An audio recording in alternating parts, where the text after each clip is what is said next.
he stops then open it up to questions. If he doesn't, then tell everybody to start asking questions and move on to the next. I have a related topic for you.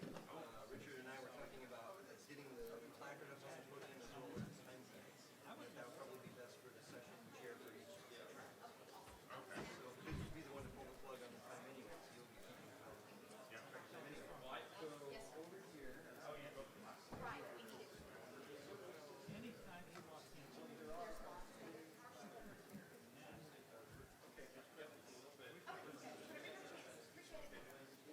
And then if he stops then open it up to questions. If he doesn't, then tell everybody to start asking questions and move on to the next. I have a related topic for you. Richard and I were talking about getting the placard up on the podium as well as time stamps. That would probably be best for the session chair for each track. So please be the one to pull the plug on the time anyway.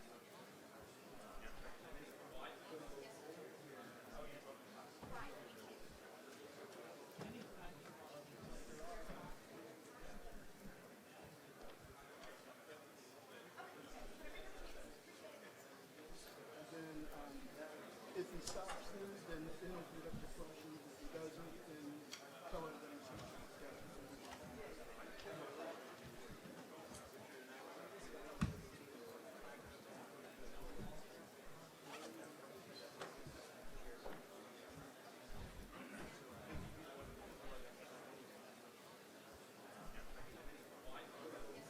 Check, check, 1, 2, 1, 2.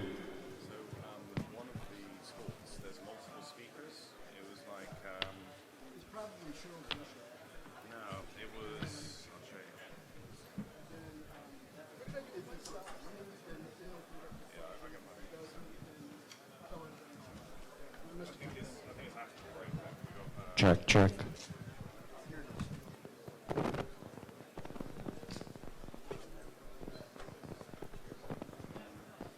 Check. on those single speakers quickly, that's not maybe a little bit easier. Check, check, 1, 2, 1, 2. So, one of the schools, there's multiple speakers. It was like, It's probably Cheryl Bishop. no, it was, I'll show you. If he stops then open it up to Yeah, I got my, if he doesn't, then tell everybody to start asking questions. I think it's actually right back. We got, Check, check. Here it is.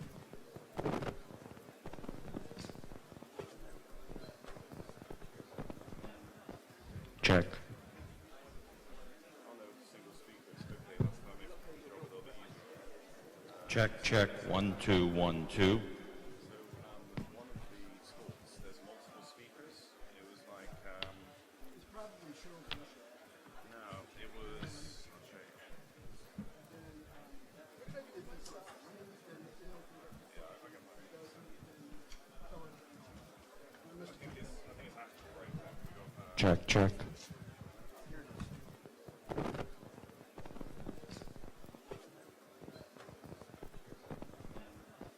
Check. on those single speakers quickly, that's not maybe a little bit easier.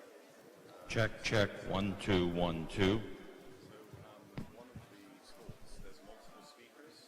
It was like, It's probably Cheryl Bishop. no, it was, I'll show you. If he stops then open it up to Yeah, I got my, if he doesn't, then tell everybody to start asking questions. I think it's actually right back. We got, Check, check. Here it is.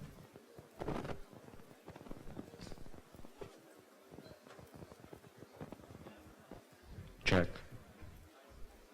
on those single speakers quickly, that's not maybe a little bit easier.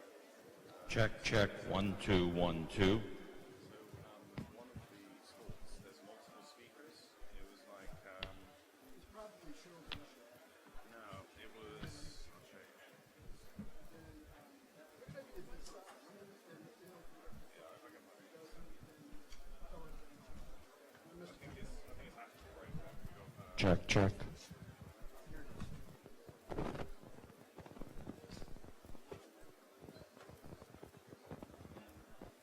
Check. on those single speakers quickly, that's not maybe a little bit easier. Check, check, 1, 2, 1, 2. So, one of the schools, there's multiple speakers.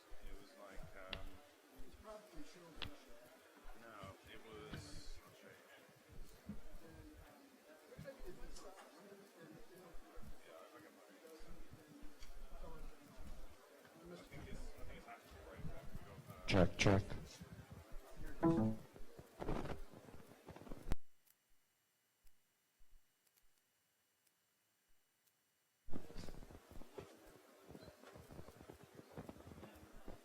Check.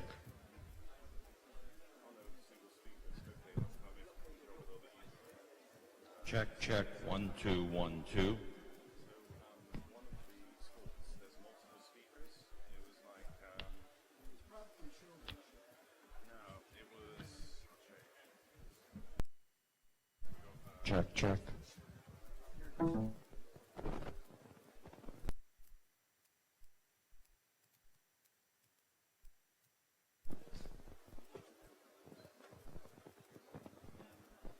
Check.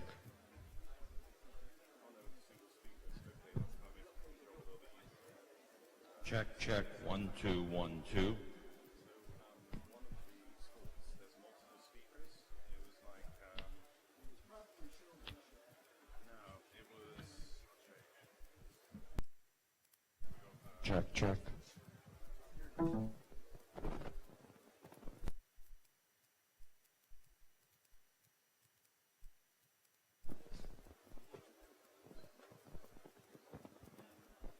Check.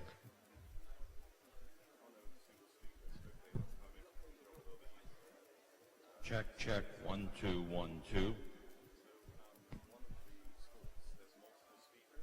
It was like, no, it was,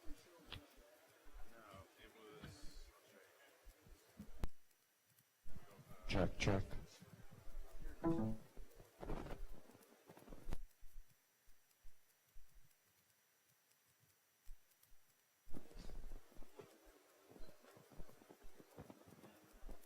Check.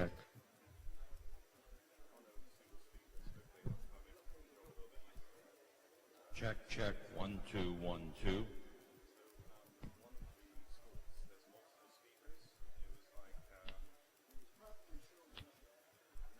it was, Check, check.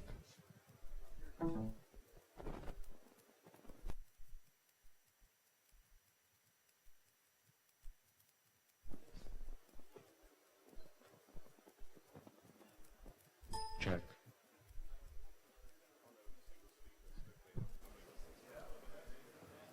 Check, check, 1, 2, 1, 2.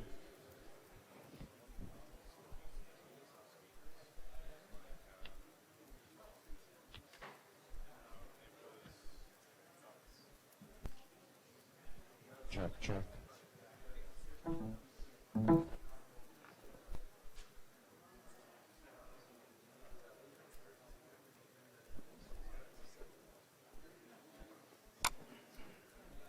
Check. give you a clip-on mic and also a laser pointer. Oh, I have my own laser pointer. And this has a laser pointer. Check, check, 1, 2, 1, 2. Yeah, I'll get it.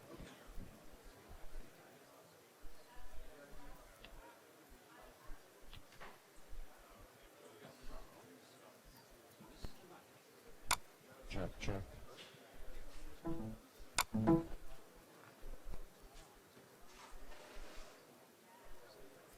It was on.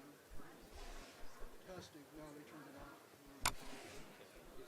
Check. Give you a clip-on mic and also a laser Not, pointer. I don't know. I have my own mic. And this has a laser pointer. Check, check, 1, 2, 1, 2. Yeah, I'll get it. All right, great. No.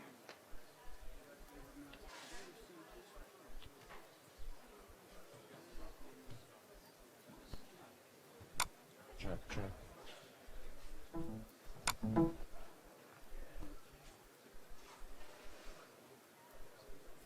It was on. Test areas. They'll tell them that the speakers Check. or the microphone is not. I don't know. I have my own mic. And this has a laser pointer. Check, check, 1, 2, 1, 2.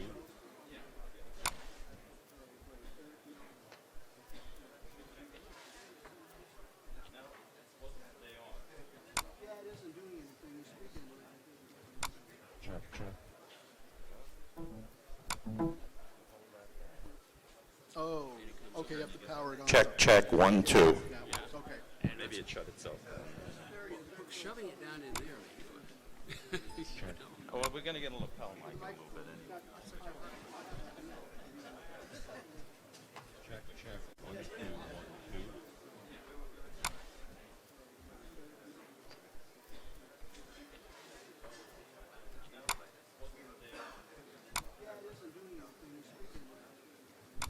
Check, check.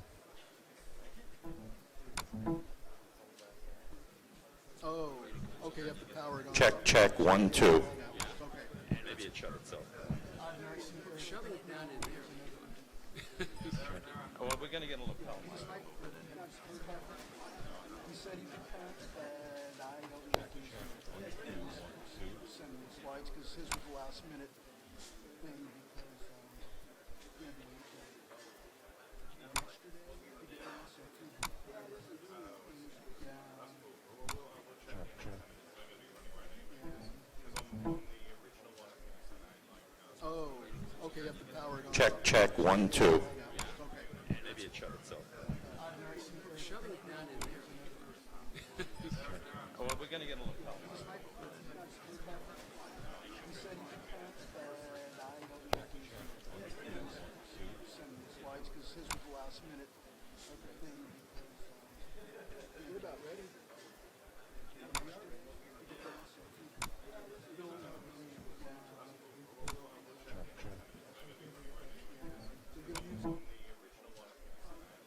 Oh, okay, you have to power it on. Check, check. 1, 2. Okay. Maybe it shut itself. Shoving it down in there. Oh, well, we're going to get a lapel mic. He said he could text, and I don't know if he send me the slides, because his was the last minute thing, because, we're about ready. There we go. It's on.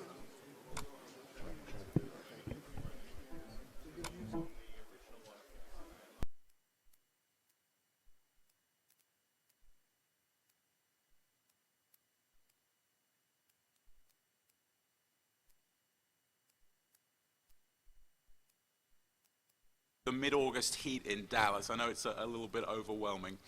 I can't think of any challenge more compelling than interstellar flight. We're going to need to make breakthroughs in power, in propulsion, in materials for the shielding of a starship, in communications, and a real cornucopia of other disciplines.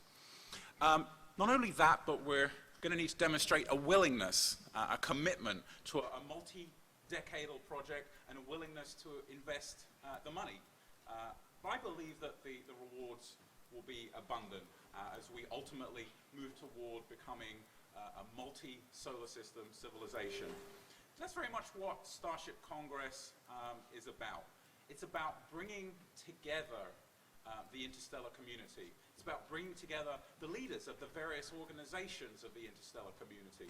And it's about allowing them to engage, encouraging them to engage in dialogue that can create tangible action, realistic action that's going to edge us towards becoming an interstellar civilization. So, a few things I want to say beforehand. The structure of Starship Congress, it's a 3.5-day event. The talks start at 9 o'clock in the morning, and we've got events every evening that start at 8 p.m., end at 9:30. It's going to be, like I said, over 3.5 days. A few other things as well. So if you're tweeting about Starship Congress, the hashtag is StarshipCon. We're actually streaming this live on the internet right now. The URL is YouTube/Icarus Interstellar Community. It's about bringing together the leaders of the various organizations where we actually have closed captioning services for the deaf and the hard of hearing. What's also unique about Starship Congress is that every day for the first 3 days, thanks Bill, we're actually holding something called the First General Assembly, where we've invited the founders, the leaders of the various interstellar organizations that we're thrilled to have here for this event for a panel session. Like I said, we're calling it the First General Assembly. And the idea is, we're going to debate salient issues relating to interstellar flight, which give not only the other organizations to understand the themes that the other organizations stand for, sort of the viewpoint, the stance, if you like, but it's going to give the public the opportunity to get to know the people, the faces, and the ideas behind each of these organizations. I'm really thrilled that we have three exciting prize awards that we're going to be giving out over Starship Congress over the next 3.5 days. We've got something called the Black Sky Thinking Prize, which has been pioneered by Dr. Rachel Armstrong. And it's really a prize to reward pioneering thinkers, people who are going to think in new ways that are going to edge us toward becoming an interstellar species. And more on that tomorrow night at the evening event. We, Icarus Interstellar, are thrilled to be funding an I4IS, Institute for Interstellar Studies initiative called the Alpha Centauri Prize. And this is really a prize in the same ilk of the Ansari X Prize and the Google Lunar X Prize. And it's the mindset is, you know, that by offering a prize, we incentivize people. We give people an incentive to make progress. And so that's actually going to be a $500 cash award that's going to be awarded to one of the speakers who's speaking over the next 3.5 days. And that award will be awarded around about midday on noon. And we have 3 judges, and they're going to be judging the talks based on their potential to impact the field of interstellar flight. We've also got something exciting, the FarMaker Concept Art Competition. So on Sunday morning, we're thrilled to have keynote speaker Stéphane Martinière, and the details of this are going to be explained more on Sunday, but it's a very exciting way to engage not just the scientific or the engineering or the mathematics community, but also the artistic community. And I think that's important that we engage as broad a swath of the population as possible, because there's so much potential out there. Before I go on, hands up in this room if you pledge to our Kickstarter. Okay, ladies and gentlemen, I just want to give everyone a round of applause to the Kickstarter supporters. Thank you very much. It was really with your generous donations that we've been able to put on Starship Congress. It would have been very, very challenging for us to raise the funds necessary, so I'm very grateful to all our Kickstarter supporters. And all your swag is out there, and thanks to Mike Mongo and Steve Summerford, who's in the audience, who really sort of masterminded and executed the entire Kickstarter initiative. Also want to say a thank you to CCP Games, who are our corporate sponsor. CCP Games are an Icelandic video game company, and they're responsible for the video game EVE Online, which is the 3rd biggest multiplayer game, massively multiplayer game online today. And what to me is really exciting, from the Kickstarter to the video games, to me this is indicative of a new and emergent type of stakeholder. I think people who traditionally invest in space are governments, but we're seeing now the public able to participate in supporting exciting projects relating to space. So this to me is an incredibly exciting start. You know, I wonder how this is going to evolve over the next 5, 10 years, over the next 2 decades. So over the next 3.5 days, we're going to have session chairs, and the session chairs, you can think of them as your host. We're going to have a session chair for the morning session and a session chair for the afternoon session. And I'm thrilled to introduce our first session chair. He's a colleague and a friend of mine. He has a PhD in solar physics. He's the space producer for Discovery Space News, and he's also agreed to be here away from his wife in Los Angeles on his birthday. So, ladies and gentlemen, welcome to Dr. Ian O'Neill, and a very happy birthday.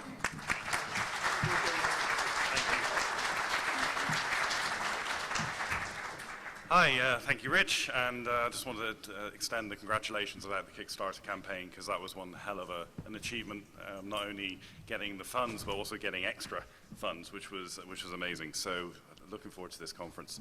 And of course, I'm honored to be the track chair for the first session of this morning. And but first thing is first, turn off your phones, okay? Otherwise I'll set Eric on you, and he's angry about phone use.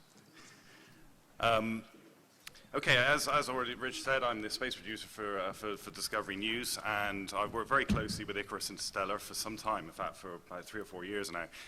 And many of the people who have submitted guest articles to Discovery News are here, so it's absolutely thrilled to actually meet them in person.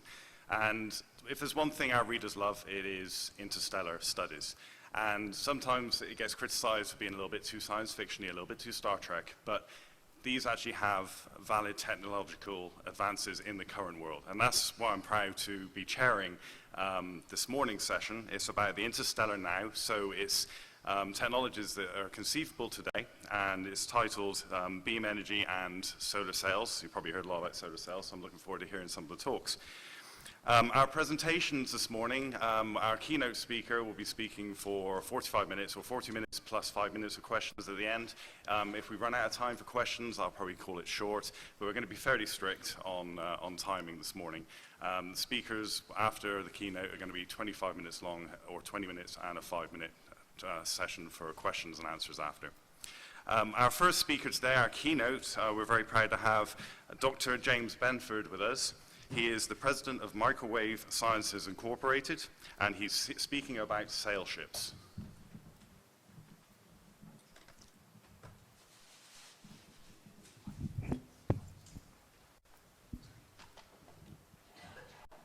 The interstellar now and then. We'll have an interesting way to start this is to talk about where we are in the large context of things. I'm going to talk about sail ships, my own word. It's meaning anything for which the dominant propulsion is sails, which comes into two classes, and let's look what they are. The slide should go forward. The remote's not working, Eric. Button on the right is the forward. I know right is forward. Usually is. There, now it works. Maybe it only works within proximity to the control.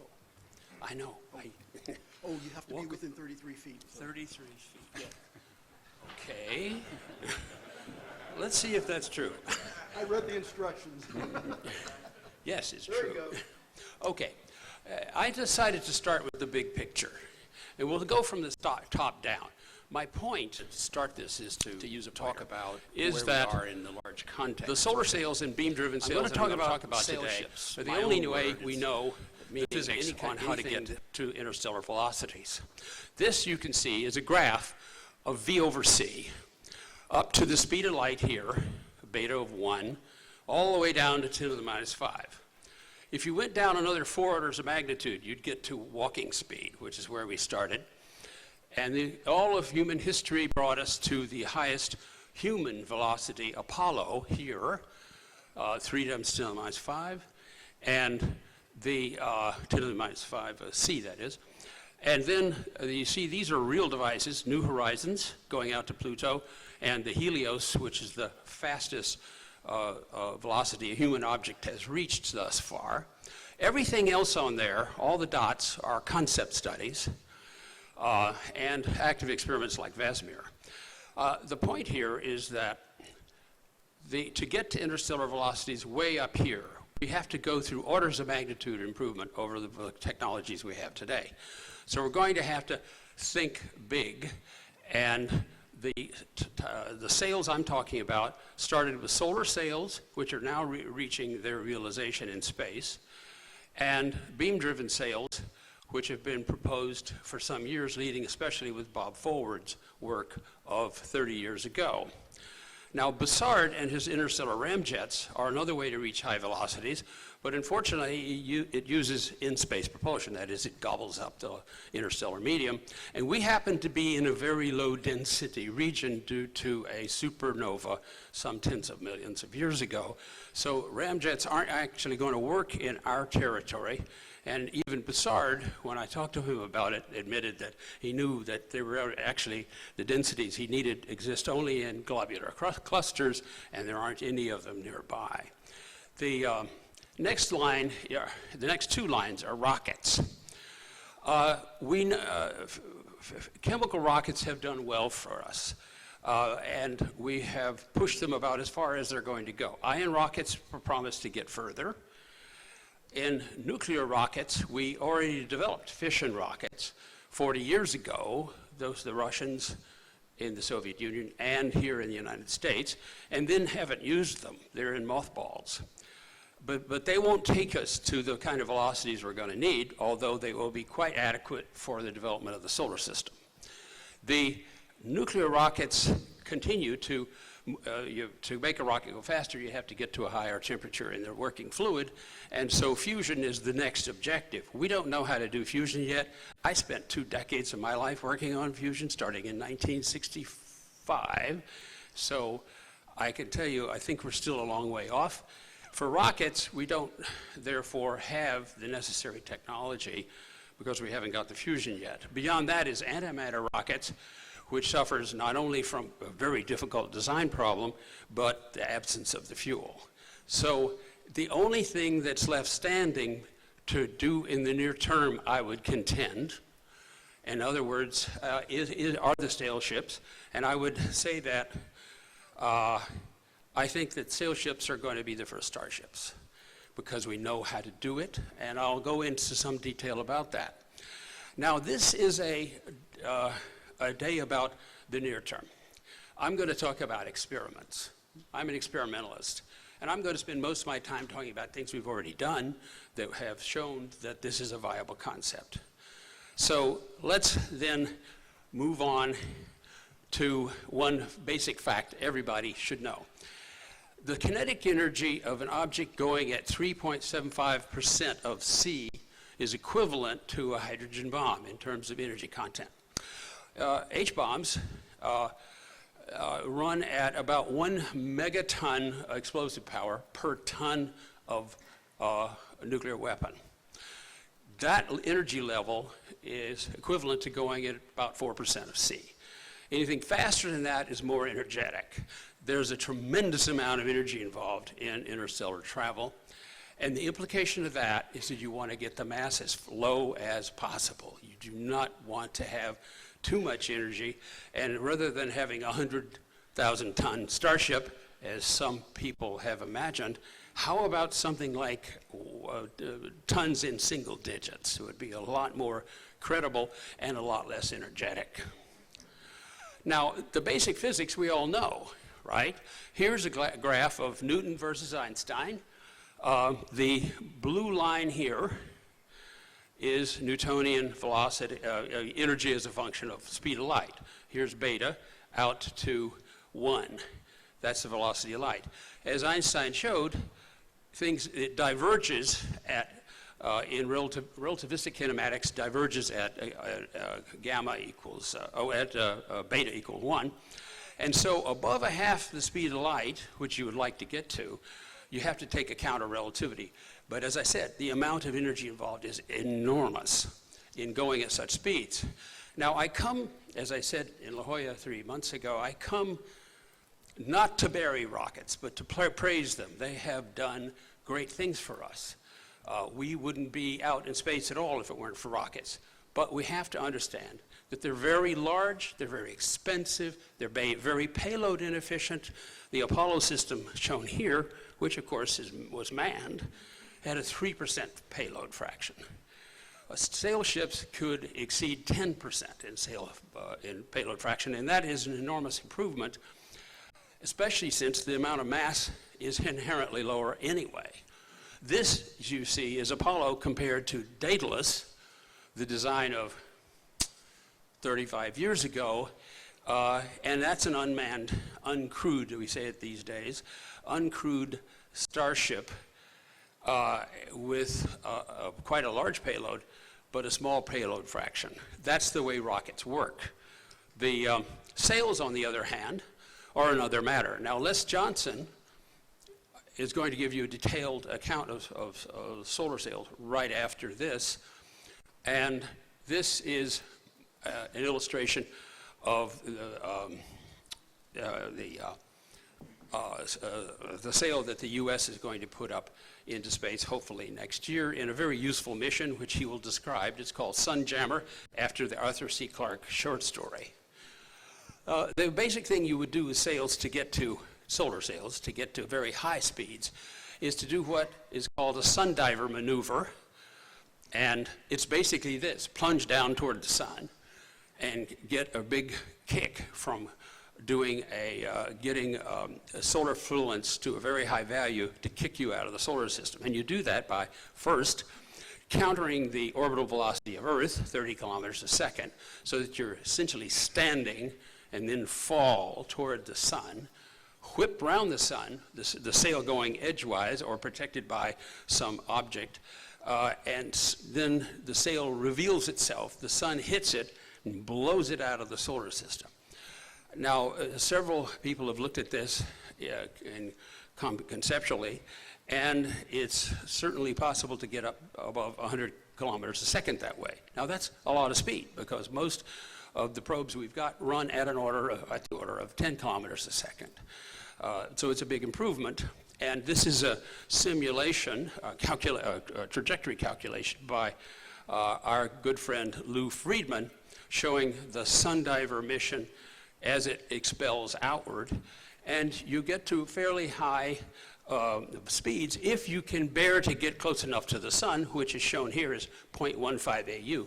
AU, distance to the sun, 93 million miles. So 0.15 is something between 10 and 15 million, and still pretty close, but the fluence is enormous there because it varies in the square, of course. Basically doing anything to get out into the heliosphere requires at least 100 kilometers a second. So solar sails can kind of break the envelope, as the Voyagers already are, as they are shown here, going off in different directions, and the Pioneers, which were not launched as interstellar probes, of course, but have become them. And there are many missions to do out there in the near term, studying the interstellar medium, the Oort cloud objects, the heliopause, the gravitational lensing point, and the general complexion of the regime beyond the sun is a very worthwhile scientific objective. However, it is not a symmetric object, as we can see. That is, you can draw it as a symmetric object, but it doesn't appear to be. And so we would have to send probes out in many different directions.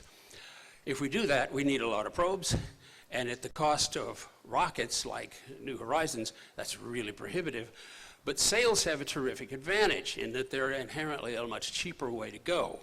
And I'll get into that in a moment. Here's how sails work. Basically, this is beam-driven sails, but for solar sails, it's simply the radiation pressure of the sun drives the sail. In beam-driven sails, you can get up many orders of magnitude higher pressure by much higher power density on the sail, and you can propel it at much higher velocities. It is not an efficient process, but it works, and it's well demonstrated, as I shall show you right now. The great advantage of this method is that you leave the propulsion system behind. It's akin to the railroad. The big expense in building railroads is to put the track down. And then you make another locomotive and another, and you send them out. And if you lose a locomotive, well, that's too bad, but you can make another one. But you can't afford to lose the track, or you don't get there at all. Well, in this case, the source, I'll call it a beamer, after my friend Richard Dickinson, who always calls it that. And the point about the beamer is that it stays behind, either on the Earth or more likely in space. And you can launch another one right after you've finished the first. And you can send a lot of probes out and explore in a lot of different directions. Now, there are a trio of issues that we should ask of any scheme for interstellar. The first thing is, do we know the physics? Can we do this physically? Does it obey the laws of motion? Do we understand what's necessary to make it work? In fusion, that's something we think we understand but aren't able to do yet, for example. And the next question is, can we do the engineering? Could you build this? Is it conceivable? And the third question we should never forget is, can we afford it? Or what are the economics? Can we even understand the economics at this point?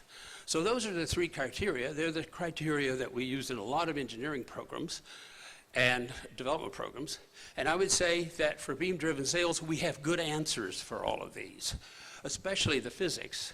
And I'll show you that. The engineering will grapple with that. The key material that matters are materials and the daunting size of the structures you have to build, especially if you do it in space. And then there's the question of economics, and I will touch on that briefly, although I've spent a lot of time on that myself lately. Now, let's go into the experiments. About 14 or 15 years ago, realizing that if we don't get to very, very light materials, we will never be able to do anything with sails. Let's see if the next slide, here's a slide I borrowed from Eric Malroy, which shows the acceleration you get on a sail as a function of the aerial density here, which is kilograms per square meter of the sail. And this is, ordinary materials would be way, way over here, things like a little aluminum sheet that you use in the kitchen. You have to get way down here to get high accelerations. That's daunting. However, there's another variable. Because the material absorbs energy, some of it, and you hope very little of it, it will then heat up. And at some point, it will melt, and you're out of luck. For aluminum, that's like 400 or 500 degrees, and that means that you're limited in acceleration to maybe a third of g at best. So in order to do useful experiments here, in a gravitational well, you have to have materials which will operate at much higher temperatures, because that's the other variable on this graph. As you can see, 600 degrees, 1200 degrees, but there is a much better material. It's carbon. Let's see. This is a carbon sail. You can see through it. It has a density of about 8 grams a square meter. Its microwave reflectivity is 90%. It weighs very, very little, and it's ideal for doing experiments here. Let's look at what it looks like. It is a so-called carbon-carbon microtruss. It's an assembly of basically carbon nanotubes woven into a material that's very tough and strong. But the key thing about carbon that I'm sure you remember from chemistry is that carbon doesn't melt. It sublimes. It goes directly from solid to a gas without a liquid phase. And missing the liquid phase, it turns out to occur, it basically vaporizes up close to 2,500 to 3,000 degrees. That is very, very hot, much hotter than any other material we know will take. And so it's ideal for accelerating to high velocities. And so we measured its properties, and this microtruss this is the reflectivity 90%, the absorptivity 10%, and down here you can't really make it out because it doesn't transmit anything at all. Nothing in the microwave comes through it. And notice this is a function of frequency. From 6 to 8 gigahertz, it's utterly flat, so it doesn't matter where you are in the microwaves, it's going to basically reflect 90% of it and absorb 10.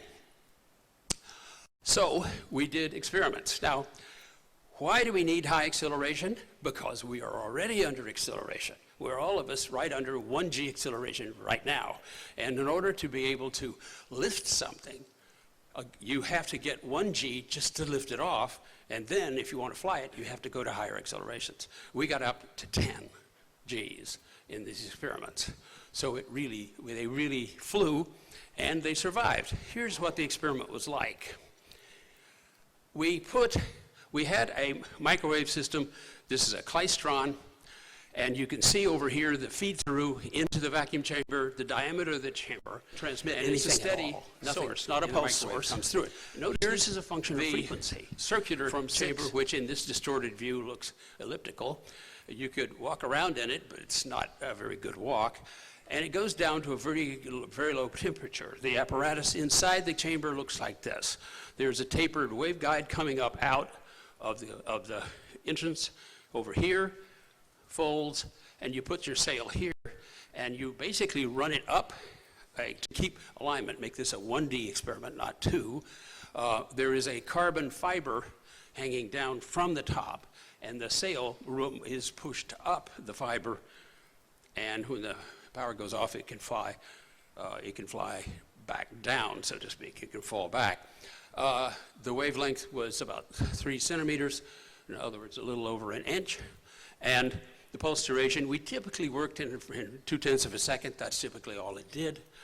All the carbon was preheated in order to drive off any water or impurities at about 400 degrees for 1 minute. And we analyzed what came off and make sure we burned all the water off by looking at the spectrum of what came out of it. We used powers up to about 10 kilowatts. Here's the first frames of videos. I can't show you the video because you'd miss it entirely. The events, these frames are only 1/100th of a second apart. The first flight, here you see the sail and the carbon fiber. In the second, 30 milliseconds later, the sail has lifted up slightly. We turn the power off and it hangs up on there. But we achieved liftoff in this experiment after.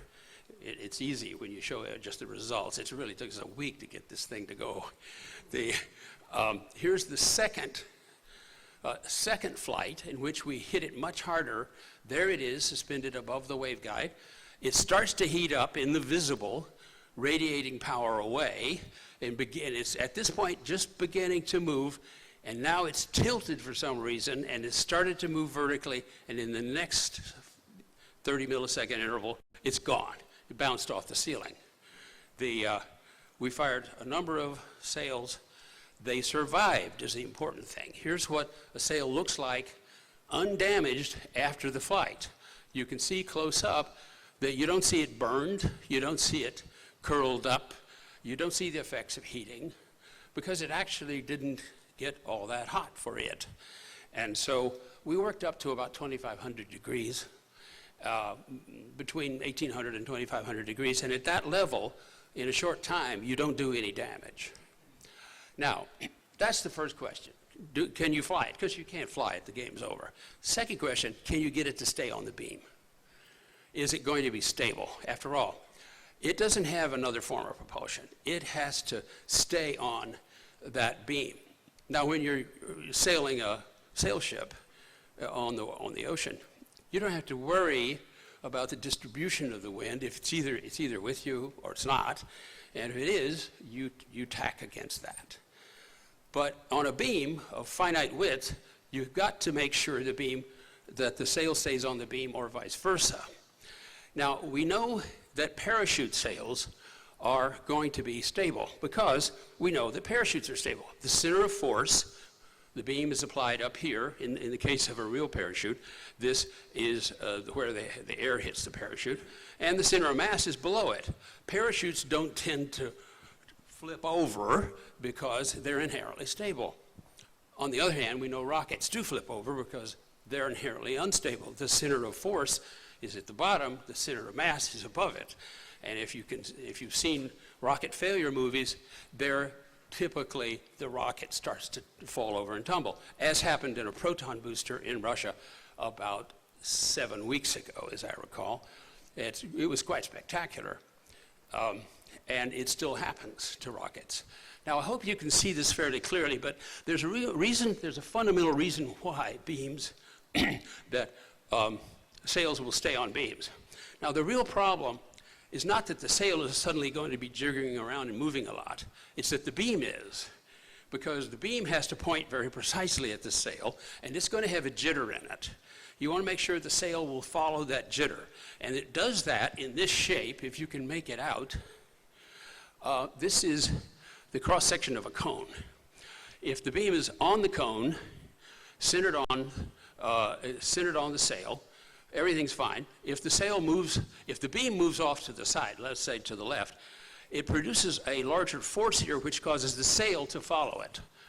So the sail stays on the beam, and that's called beam righting, and you'd like to make sure that that's really true.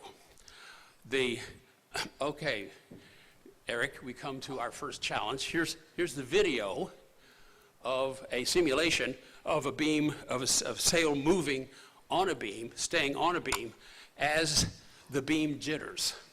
It's a simulation. The beam comes from below. The sail has a payload. And the good result is that it simply moves back and forth as we move the beam back and forth. So that's, yeah, play it again, Wake people up. So we had good reason to believe that was true. We did a very detailed experiment measuring the thrust on a sail due to a microwave beam, and we found that it in fact did have a restoring force and was stable and does ride on the beam. But there is a better way to do it, not just a better, but an additional way. You'd like to have both belt and suspenders when your whole mission success depends upon that beam staying on that sail or vice versa. So, did we run it? We're done. Okay, moving right along back to the presentation. We'll come back to another movie in a second. So we did some sail experiments on spinning. Most people don't know that you can actually make a physical object rotate by transferring angular momentum from the photons of electromagnetism to a material object.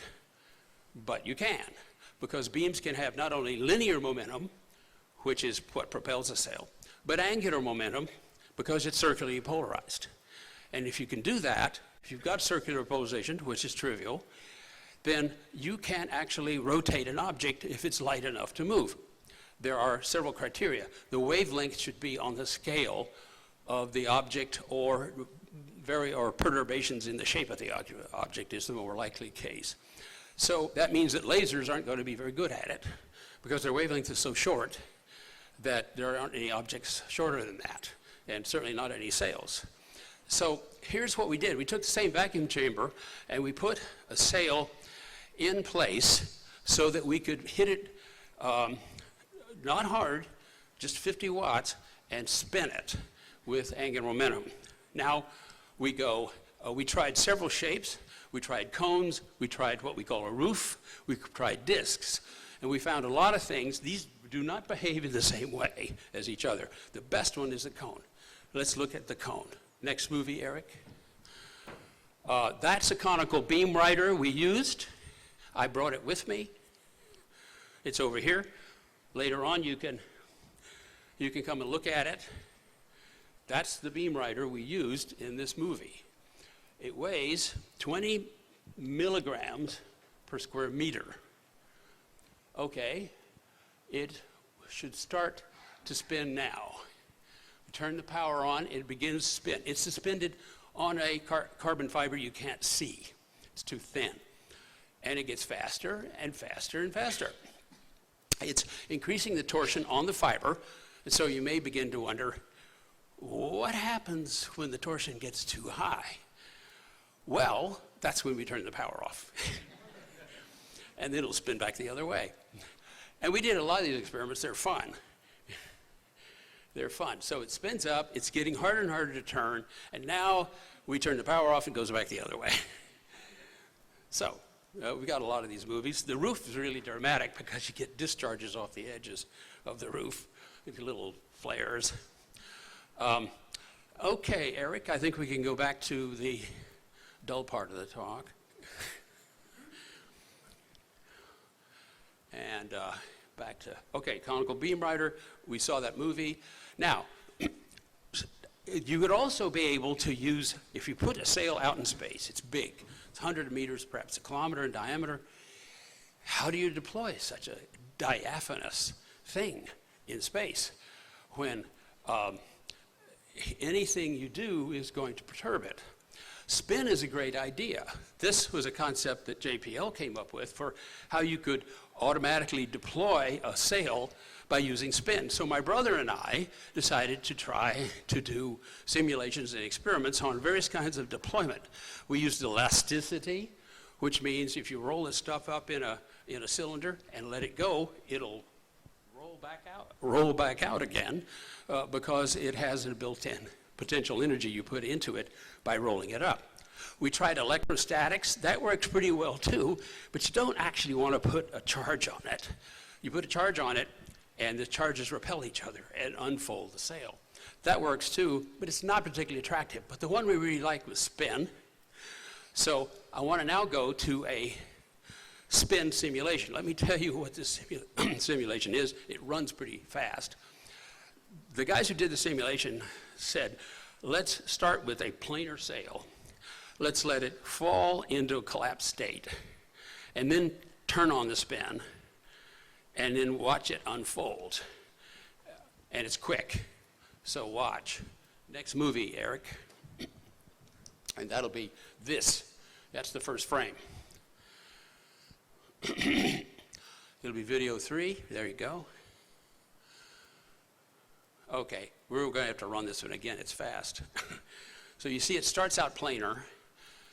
Run it again. Yeah. Falls down. That's the base state. Then you spin it, and it goes up and waffles around like this. Then you can probably add some structure to firm it up. Okay, well, that's very well done, Eric. Let's have a hand for Eric here, who's doing a lot of thankless work. And that's the last video, so you can take the rest of the day off. The next thing I want to talk about is, well, how would you build a system like this? We've talked about the sails. What about the beamer? Well, you know, they're made out of microwave sources combined, and, of course, the oscillators and amplifiers have to be phase locked to each other. That we know how to do on the ground.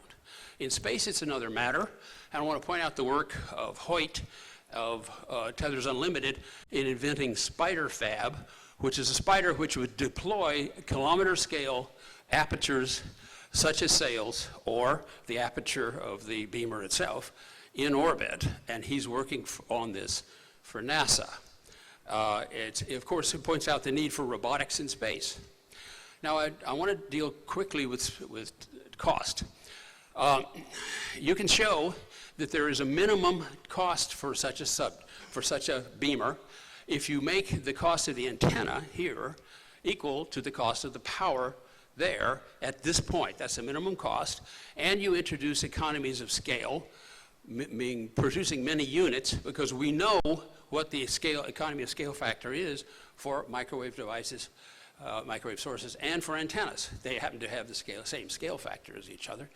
So that can be introduced in the cost analysis, and the answer is it costs on the order of billions of dollars to build interstellar scale beamers.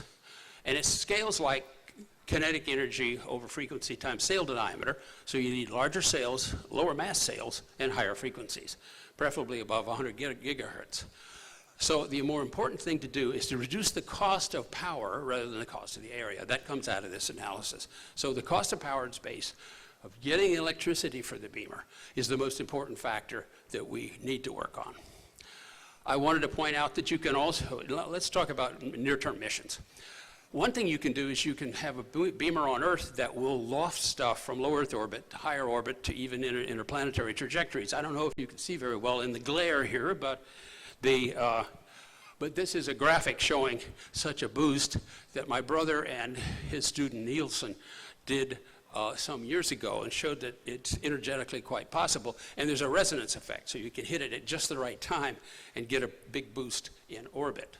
Now, another mission I'll mention briefly, I call Mars Fast Track, that my brother and I worked on 10 years ago for NASA, and we're back working for them again on it. The idea is, suppose you want to get something to Mars and you really are in a hurry. You'd like to get it there in a month, not a year, not 2 or 3 years. Suppose it was a vaccine.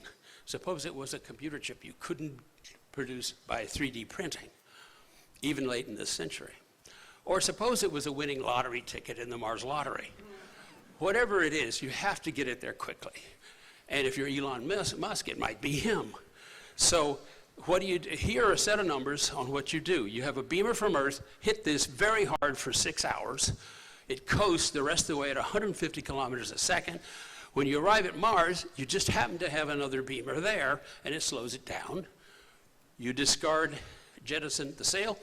Payload is aero captured to land, and you're home free. And 6 hours later, you can launch another one. So it's a possible transit system. You can also, of course, get a slow boat to Mars, and it's a lot cheaper. I want to talk about Bob Forward, my old friend, who wrote these wonderful papers back in the 80s, which has stimulated this field. Here's his concept for StarWisp, a microwave-driven smart sail. This sail is not just diaphanous material. These are computer junctions here, that is the chips, and they work together to run the ship. Therefore, it's not susceptible to damage from individual dust and rock bits because it's a diffuse network. You can also face the question of how do you decelerate the other end. If you've got a beamer, that's fine. Yeah, and we understand that. There's Zubrin's idea of a mag sail, which uses a J cross B force, a V cross B force, to decelerate quickly. And it works very high, as you can see here. It works very fast deceleration, because the force you apply is proportional to V.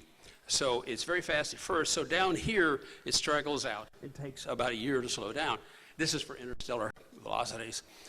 It's basically, you put a circuit, you have a circuit where you have a hoop that is, that you drive a current through the superconductor, and that interaction of that hoop with the interstellar magnetic field causes the deceleration and reduction in the velocity of the sail.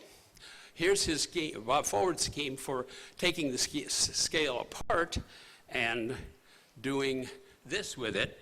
You have a rendezvous, say, you basically you take the intersection of the sail and push it behind you, bounce the beam off of it, and slow that down using the same sort of beam that you use to accelerate. And then if you want to return, you subsection it further and drive yourself back home. So you can do a complete round trip.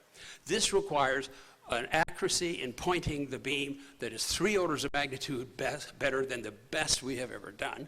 But on the other hand, what we can do today is 3 orders of magnitude better than we could do at the beginning of the 20th century. So it's conceivable that we could have the pointing accuracy to do this, but if we can't, it isn't going to work. Here's what such a sail would look like, shown in various views by Adrian Mann. And as you can see, there's a big parachute sail with the cables and the payload. The payload is, of course, the important part. But the even more important part of this, because it's a crewed vessel, is the habitat. The sail is spinning. It's about 1 kilometer across. This is the habitat. It's several hundred meters in diameter. It rotates, providing artificial gravity. That's a concept for interstellar manned missions. And I wanted to mention this. Some of you, similarly, persons as ancient as I am, can remember this old cartoon of Fearless Fawcett, the detective who was always getting shot, but the holes went right through him.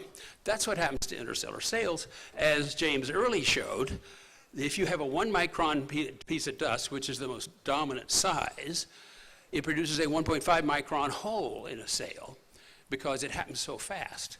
So you punch little holes, but you don't tear it apart. Now think of what happens if it's not a sail. Think of what happens if it's a rocket. The dust ends up remember that thing about the hydrogen bombs and the energy content of fast objects? That energy ends up in your ship. So that means that the payload of the Starship, whatever it is, especially if it's a sail ship, that payload has to be shielded, and there are ways to do that. But you don't have to shield the enormous sail. So how do we develop them? Basically, we develop materials, and this is how you do solar sails, and Les will address this kind of question about fast missions in the near future. What do we do to develop beam power? We've got to find a way, especially for lasers, to improve the efficiency. They're very poor. And we've got to lower the cost for lasers as well. But all of these technologies could be improved slightly. I don't think the microwaves can be made more efficient than they are already. We need to have modular, cheaper, robotically assembled beam antennas, so to speak, and we need to do near-term missions like Mars Fast Track. This is a figure that Dick Dickinson, raise your hand, Dick. He's the guy who actually knows how you build these beamers. So if you have any questions, just ask him. Here's a figure we made 20 years ago now about how you would start with small missions and move up the ladder of development. These are the number of modules. This is the antenna area, that's the power. You're building more and more modules, and you're building up to higher and higher value applications. This is a modern version of that figure, in which the thing that's become much more substantial is this microsat launch to orbit. As I am speaking, this experiment is underway in San Diego. And by next month, they plan they plan to try to launch the first microwave-driven rocket up to an altitude of about 100 meters in an undisclosed location south of Albuquerque. So my conclusion is that sail ships give a vision on how to get to the stars. We know the physics. We can think about the engineering because it involves things we've already built, microwave and laser sources, large antennas. We know we have to develop better materials, but we also have to think a lot about the economics, but we at least know how to think about it because it's the economics of a modular system, the elements of which we already make. So I think, the sail ships are going to be the first starships, and that's going to be the near term for interstellar development. Thank you.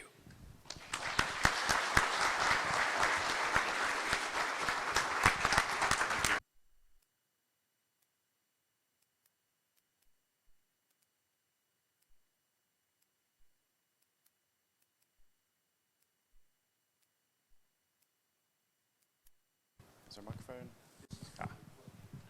Dr. Benford, one of your slides showed orbital debris mapping. Orbital debris mapping. Mapping of orbital debris, a big, big pressing issue because it's building up to the point where it's going to cascade. That is, it's going to get, the collisions between them are going to enhance the population and it's going to build up into a higher density, and we don't know where they are. NASA right now is testing a much higher frequency radar to use for that down at Kennedy. It's called Kaboom. You can look it up on the internet. K-A-B-O-O-M. They even have a song. And orbital debris mapping is a humdrum kind of thing to think about, but if we don't do something about it, it's going to do something about us.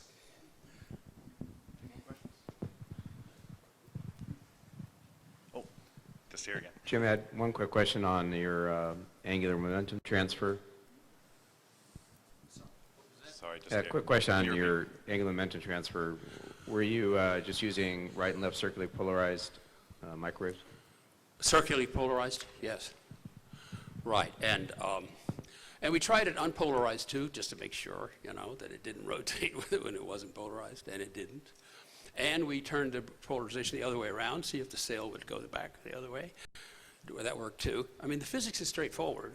We published a number of papers about it, but I think it's gone unknown to the physics community that you can really do that. You can really transfer very efficiently angular momentum from a beam of photons to a material object. Most of us think of those as completely different domains of physics, but they interact as they must. Yes? Toward the front. Okay. So 2 questions. The first one is, have you thought about the near-term applications of being able to use a ground station to use your circular polarization to remotely move a satellite around for positioning? And the second question is, what role would you like to have the government in a roadmap like that? Where do you think a smart investment would be for the taxpayers to move the technology towards the final dream and the intermediate stages? Gosh, I like simple questions. The first question is, do you think about turning satellites? Yes. I've thought about it. I haven't done anything about it. The beauty of it is that you can take your time. As long as the satellite's overhead, you can apply angular momentum to it, and it comes around again. You can do it again. So you can take your time on this. We did experiments in which we'd rotate the sail at low power for a long time, for 10 minutes, just to see how it went, see whether anything changed. Now, what's the role of government? First, get your own house in order. Next, try to be practical about space and not turn it into a log rolling exercise in sinecures in various states. That was asking a lot, I know. Government has a role, but we should remember that the development of infrastructure usually starts in the private sector. The first roads, highways were built privately. The first airports were built privately. Usually, innovation proceeds from somebody inventing something like, say, a steam engine, to somebody saying, hey, we could use this to make boats that go up and down rivers, to somebody else saying, you know, if we dug a canal, we could get to Erie. And these usually proceed by private money because it's faster to get, easier to get, and the people involved are serious because it's their money. So I'm an advocate of much more private involvement, which is finally starting to happen in space. Time for a couple more, actually, so may as well just go over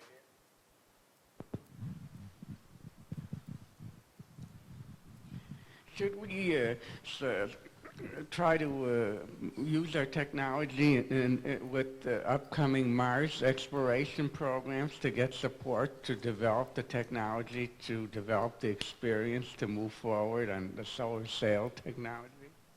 Well, certainly on solar sails, I will defer to Les Johnson to talk about that because he knows what is thought about for the very near term. For beam-driven sails, I think since one of my points here that I hope you understood is that you can do these experiments for not much money.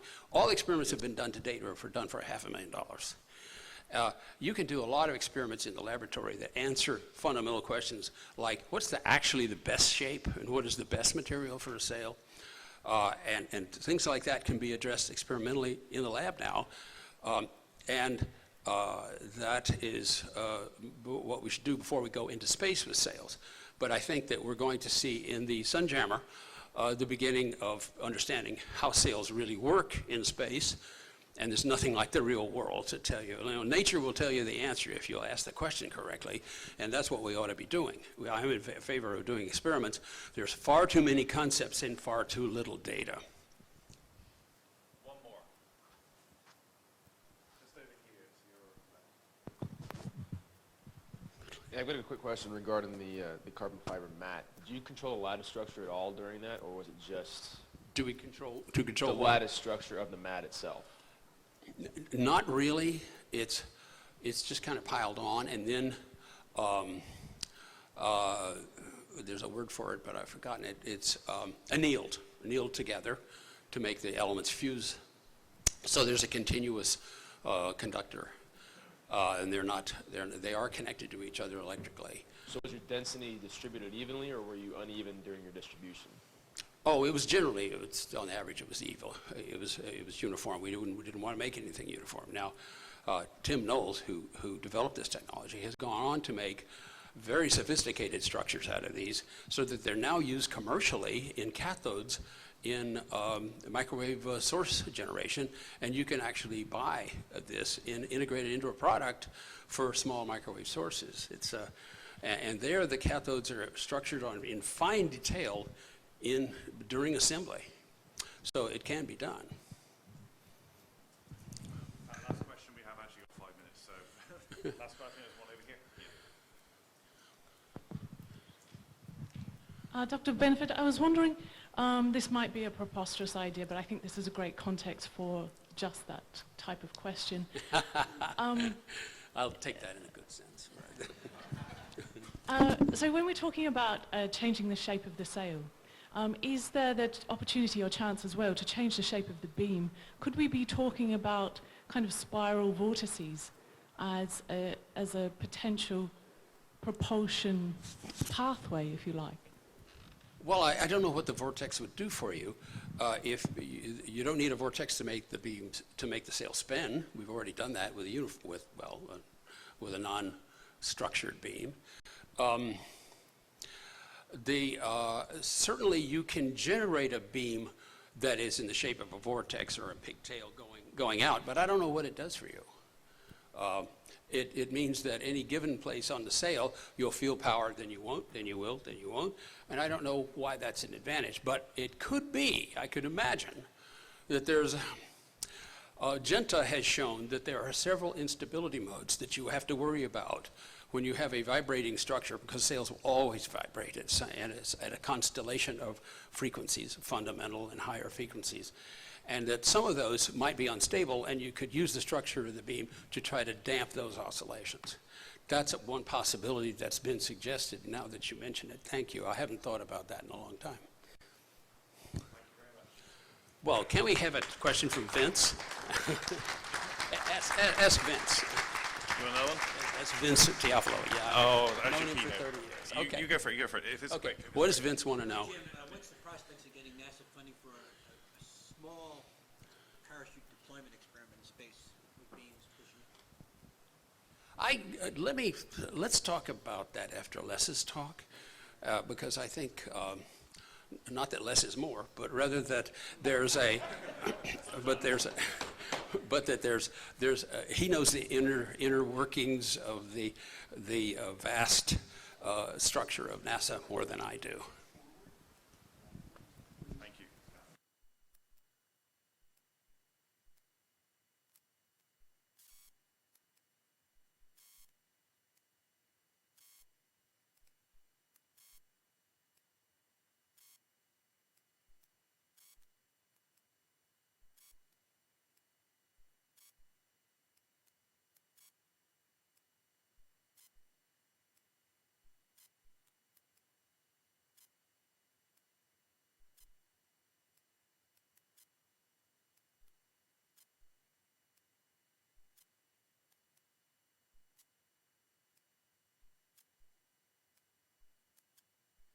Writer, and he's going to be talking about current status of solar sail propulsion sneaking up on an interstellar capability.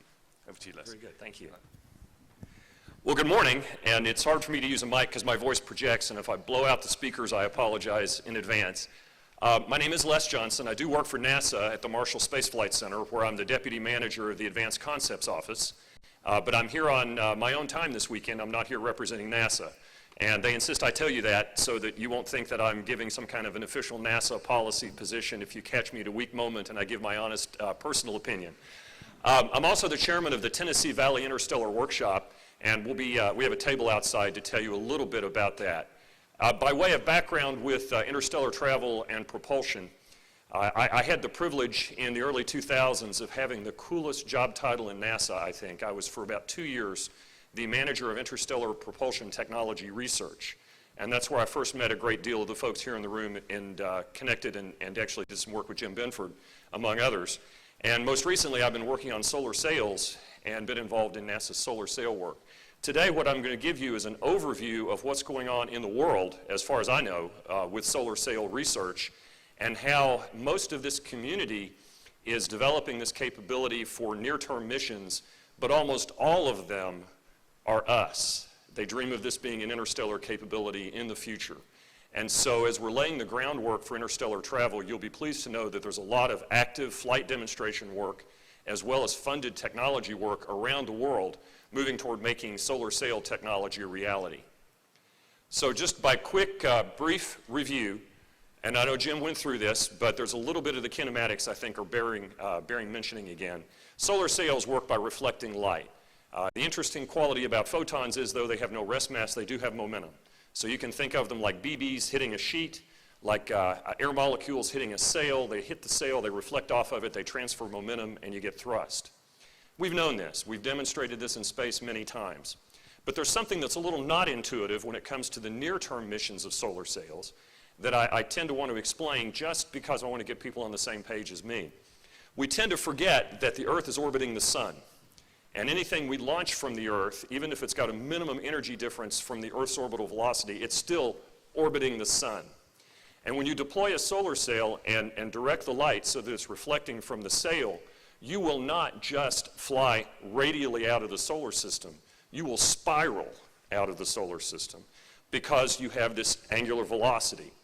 Well, if you tip and tilt the sail, you can change the direction of the reflected photons, and you can get forces acting on your sail, which are both in your velocity direction as well as in other directions as you reflect from the sail. If you remember your physics, where you had to do in the very first few weeks of a physics class, you have to trace these force vectors and learn how to do the trigonometry to do the components of the force. The same thing happens with a solar sail, and that's really good because it allows you to use solar sails not only to travel outward from the sun, but by orienting the sail correctly, you can change your velocity and spiral in toward the sun. You can also change your orbit out of the ecliptic plane and crank your orbit up to high inclination orbits, potentially orbiting around the sun perpendicular to the ecliptic. That's important for near-term missions because there are a lot of scientists who are interested in the data that can only be provided by solar sail-powered spacecraft. Now, a little bit about solar sail history. James Clerk Maxwell showed that photons have force, exert a force on an object. He didn't really understand it. This was pre-quantum mechanics, right? But he showed that it was there. Then, of course, the great Russian scientists, Sander and Tsiolkovsky, said, hey, maybe we could use this to propel spacecraft. So this idea really isn't new. It's been around for about at least a century. It was first demonstrated in space that I'm aware of with the big echo balloons that were inflated in space in the early 1960s by NASA. Big reflective Mylar-type balloons. And because they were spherically symmetric, you didn't have any control ability, but essentially these looked like just perfect reflectors. We were able to measure solar photon pressure. So this was been measured in space way back. And it was actually put to use on a mission in the Mariner mission in the 1970s when one of the Mariner spacecraft on its way past Venus going toward Mercury lost its attitude control propellant. And in order to maintain stability of the spacecraft without any propellant to point it, they actually used solar pressure and articulating arrays to balance the spacecraft to be able to point it the way they wanted to do it. NASA's had and again, speaking of the history in the US with solar sails, there's been kind of a love affair with solar sails for quite a while. We almost had a Halley's Comet rendezvous mission back in the 1980s. The Russians deployed a big sail from one of their Progress spacecraft after they undocked from their Mir space station. It was a bunch of solar sail advocates in the then Russia-USSR transition who really sold it as a way to reduce problems in Siberia with the long winter nights, because they sold it to their space agency as the idea of a precursor to putting big reflectors in space to light up Russia at night and reduce some of the problems they have from, I guess, seasonal affective disorder, right? We would say that today.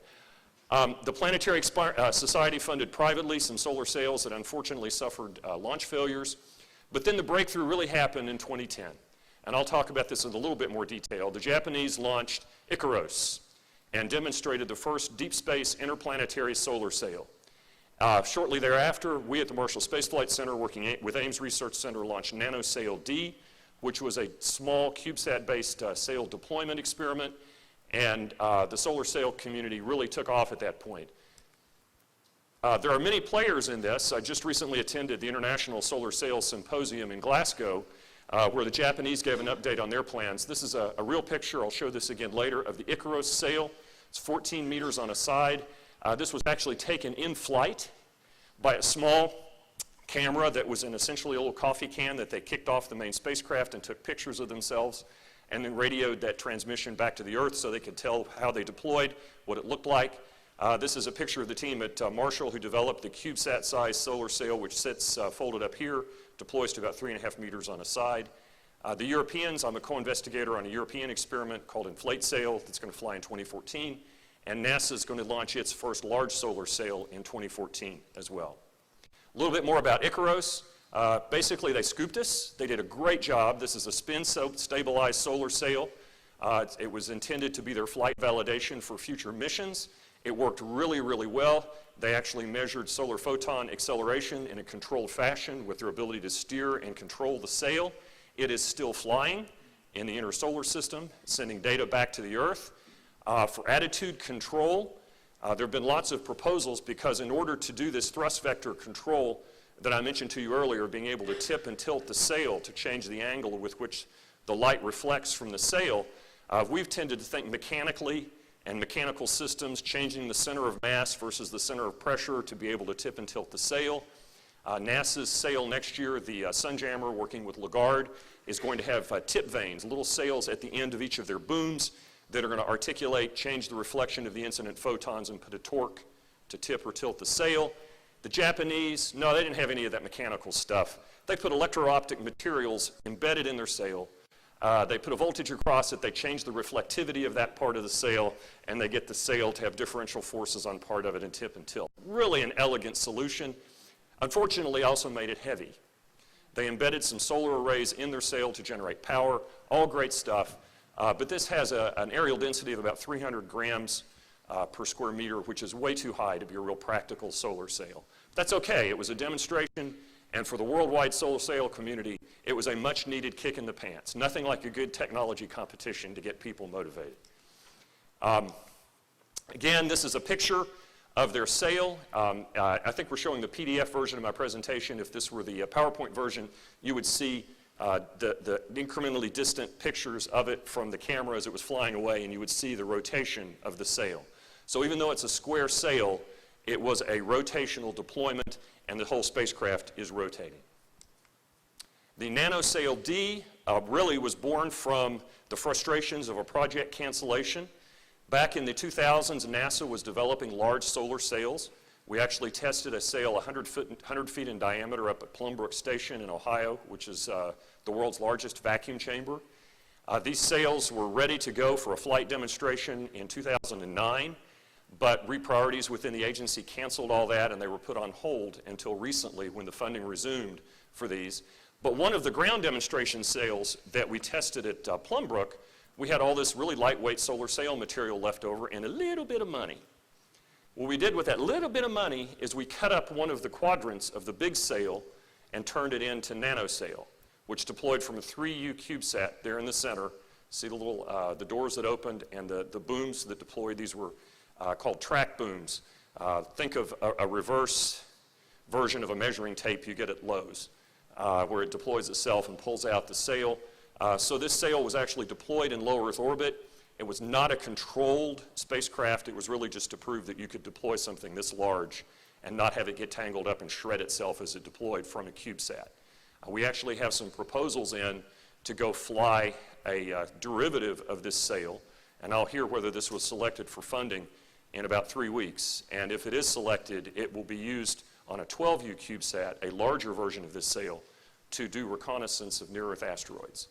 So we're working toward the next generation missions with these technologies. This is a picture of the NanoSail artist concept. It was integrated into a spacecraft called FastSat. The CubeSat deployer was in the side of the FastSat. Here are the NanoSail D1 and D2 flight units. NanoSail D1 is swimming with the fishes in the bottom of the ocean thanks to another launch vehicle failure. Solar sails have had more than their share of getting rides to space that do not work. We were on one of the early flights of the Falcon 1, which didn't make it to space. But NanoSail D2 flew on the FastSat spacecraft, and this CubeSat was actually deployed from an on-orbit spacecraft. It was not launched from a launch vehicle itself. It was an in-space deployment of a CubeSat. Now, what's planned? Well, this is really the roadmap, and it's got two parallel parts. NASA and others are working toward very large solar sails. The Sunjammer will be 38 meters on a side, deployed from a small spacecraft bus. I have a chart on this that I'll show you. And in parallel, there's the work going on in small solar sails, which have a very different regime of interest. That's the CubeSat and the very small sat community. Sunjammer derives its name from an Arthur C. Clarke science fiction story. As far as we know, this is the first time that solar sails really became popular in science fictiondom. It was about a solar sail race.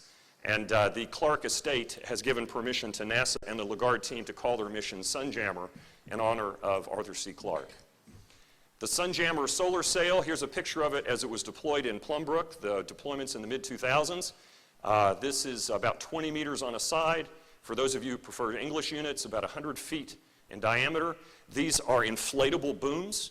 If you go to a carnival and you see the clowns or magicians where they blow up the long, thin balloons and tie them into knots, it's the same kind of balloon. We don't want these tied into a knot. These are long booms that go straight out, and at the critical glass temperature, it's a material that essentially is when it's kept warm, it's malleable, but when it gets a little cold, it rigidizes. So there's a gas inflation system to inflate these booms. Once they're inflated, the gas leaks away, the booms stay rigid. Very lightweight system. The sail remains deployed. The launch for this is planned in 2014. There's the scale. The Sunjammer with its 38 meter on a side sail. This is the packaging size for the whole spacecraft compared to our generic person standing here next to it. Part of the spacecraft will go away because it's not needed for the mission, so they put it in two parts. Their inflation system and their boost stage, which gets them to an Earth escape, will be thrown away, and they have a very light spacecraft from which to deploy. Sunjammer is going to do a series of deep space maneuvers, and then it's going to fly toward the sun and go just to the sub-L1 point to take some measurements of solar radiation for NOAA, who is one of the co-sponsors of the flight.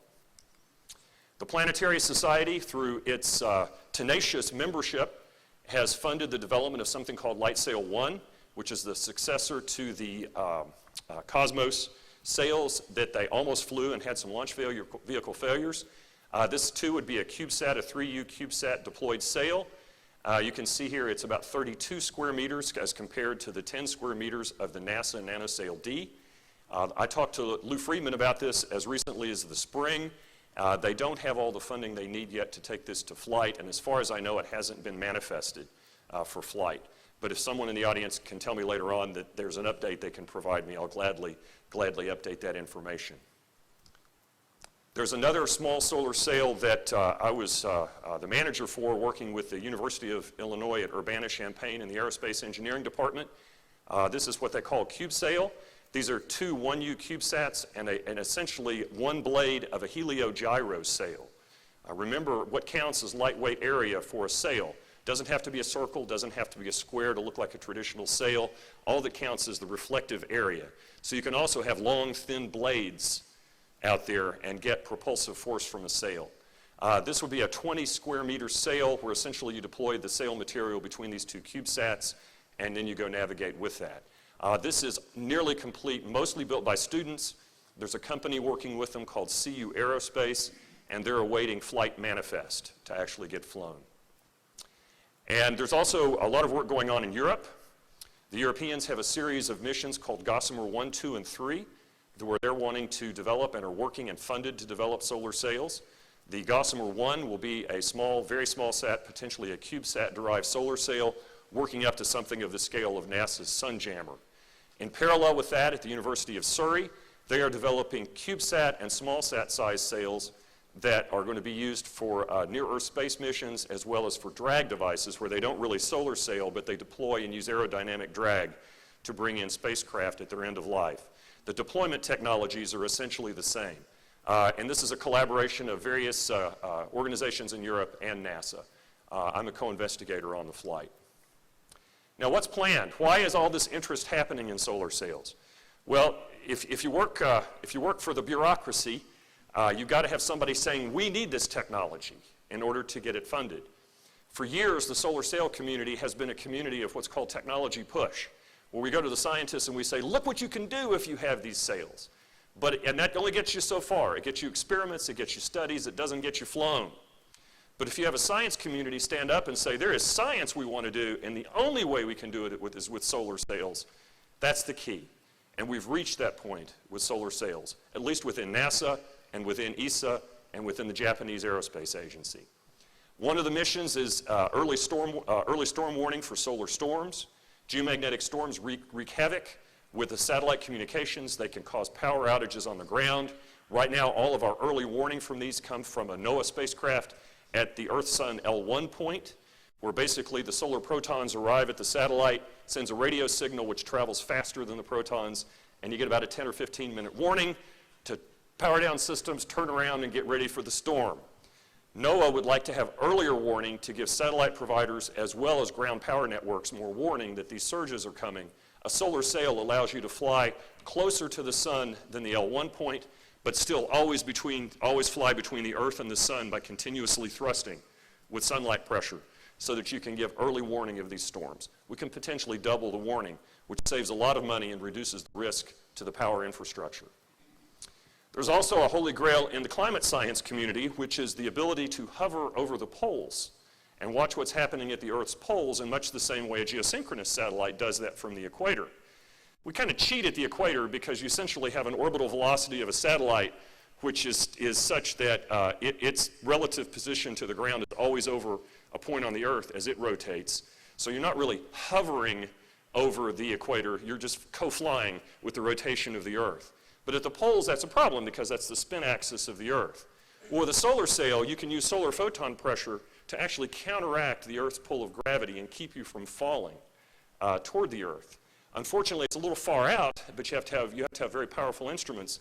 But with this, you could potentially put spacecraft over the Earth's poles and have them hang there and continuously observe the North and the South Pole for the duration. A lot of interest to climate science and Earth science. The one I just mentioned a few minutes ago is solar sail to do NEO reconnaissance. Right now, you can do NEO reconnaissance in other ways. You can send a spacecraft with a chemical propulsion system to go to one NEO, and then it runs out of gas. It doesn't have enough to fly to another one, change its orbit.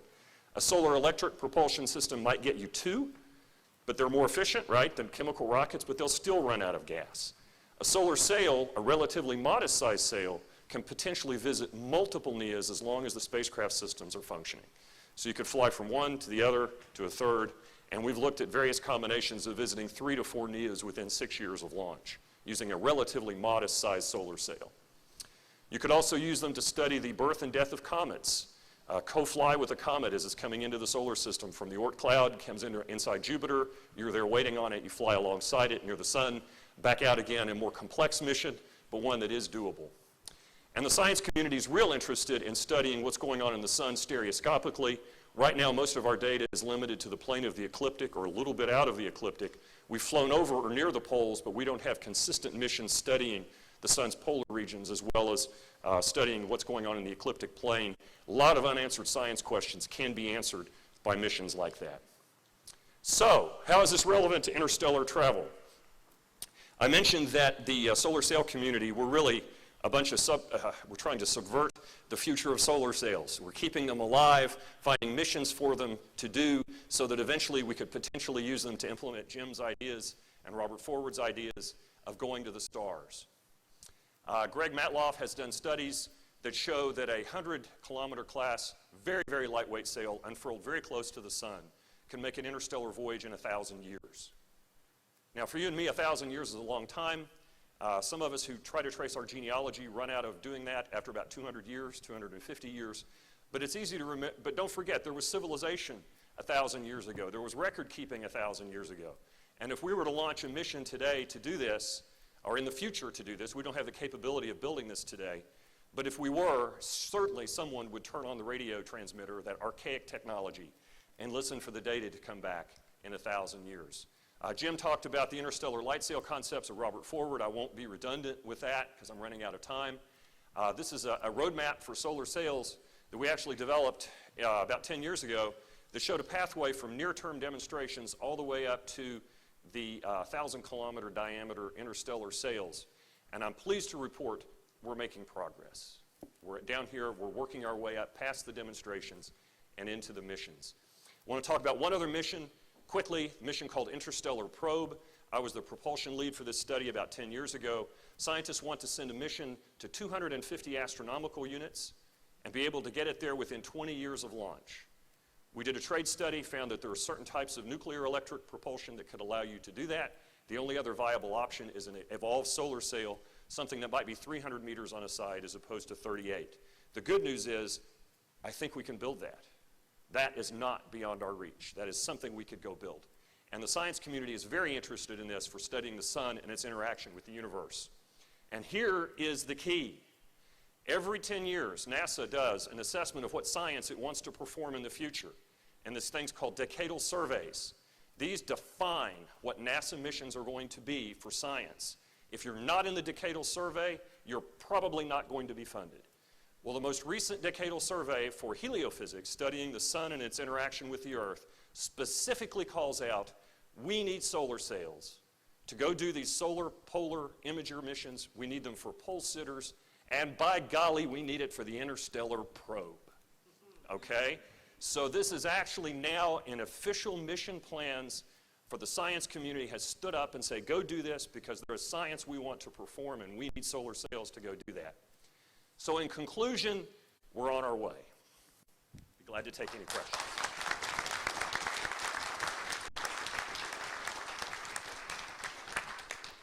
We have time for a couple of questions. Oh, there's just in the back. It's over there. Great, insightful presentation. I have a question about testing solar sails near the Earth. Yes. How do these projects that are doing demonstrations and how do projects that are coming up, how do they deal with drag? Like, how are they getting to the right altitude so that they can show a demonstrable effect? Ideally, for the missions that we've looked at and that I've considered, is you basically don't deploy in low Earth orbit. What you try to do is get a ride on a launch vehicle that'll let you get to Earth escape. And there are several options for that. Some communication satellites. NASA is going to be flying test flight of its Space Launch System in 2017, which is actually going to go to the moon. And it's going to be making available opportunities for secondary payloads on that. So the ideal case is that you get a ride where you're already getting enough energy to get out of low Earth orbit. If you try to deploy in low Earth orbit, get above about 400 kilometers so that you get out of the most significant aero drag region. But then you have to take the slow process of spiraling out of orbit. It's entirely possible, but it adds months to years to your trip time. So ideally, you want to take advantage of those pesky rockets to get you moving fast enough so that when you deploy your sail, you're away from those problems. So it is a challenge for near-term deployments. Fortunately, there are launch opportunities to get you to fairly high altitude. And so you could at least do the spiral out, if not do the full Earth escape. There are lots of opportunities for that. One quick one, Joe, over there.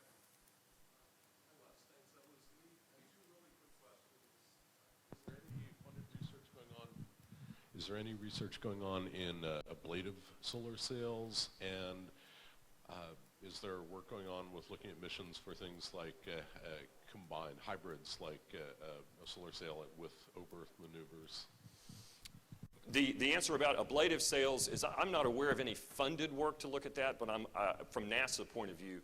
But there are a lot of work in the literature. If you do an update every 6 months to a year about academic publications for this university or that university, there are a lot of people looking at options for that. And we've seen some pretty interesting ideas of how you could dope the sail to actually get essentially rocket thrust from doing early beamed energy demonstration with the sail and then just have it be a full-up sail for solar photon pressure after that. So that is promising for kind of a next generation thing.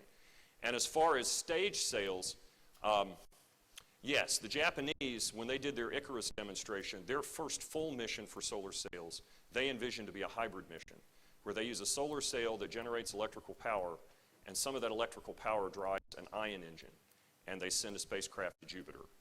To the best of my knowledge, that has not yet been approved for flight, but they're in the equivalent of Phase A studies for that in Japan.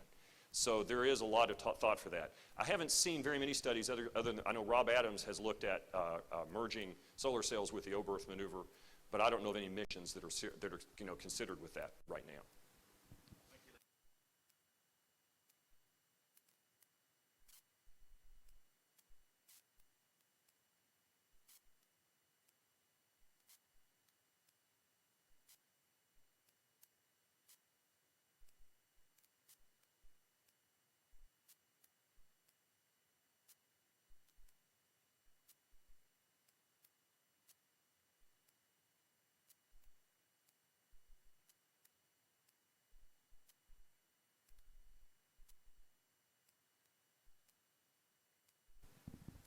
Our next speaker is Charles Quara.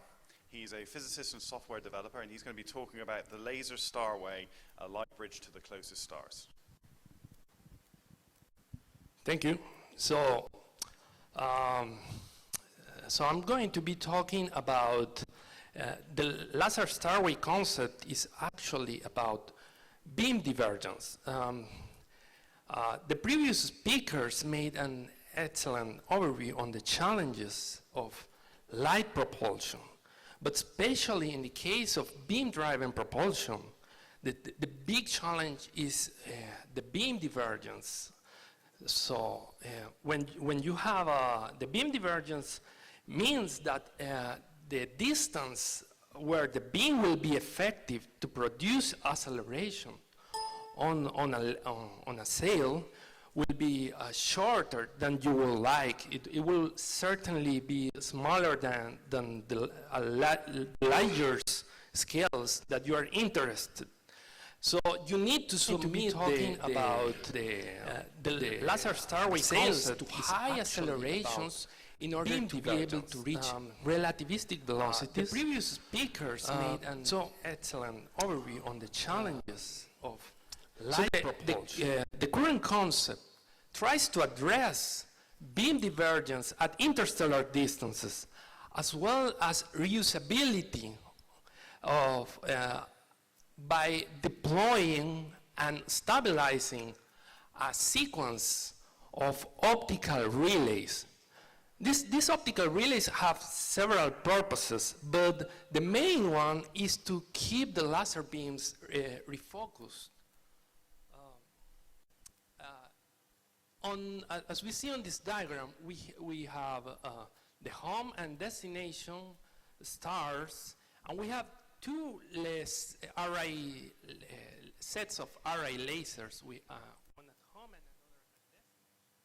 another at destination. We have the laser beams themselves, which are traveling in opposite directions, and the optical relays that are at periodic separations to each other. So the idea of using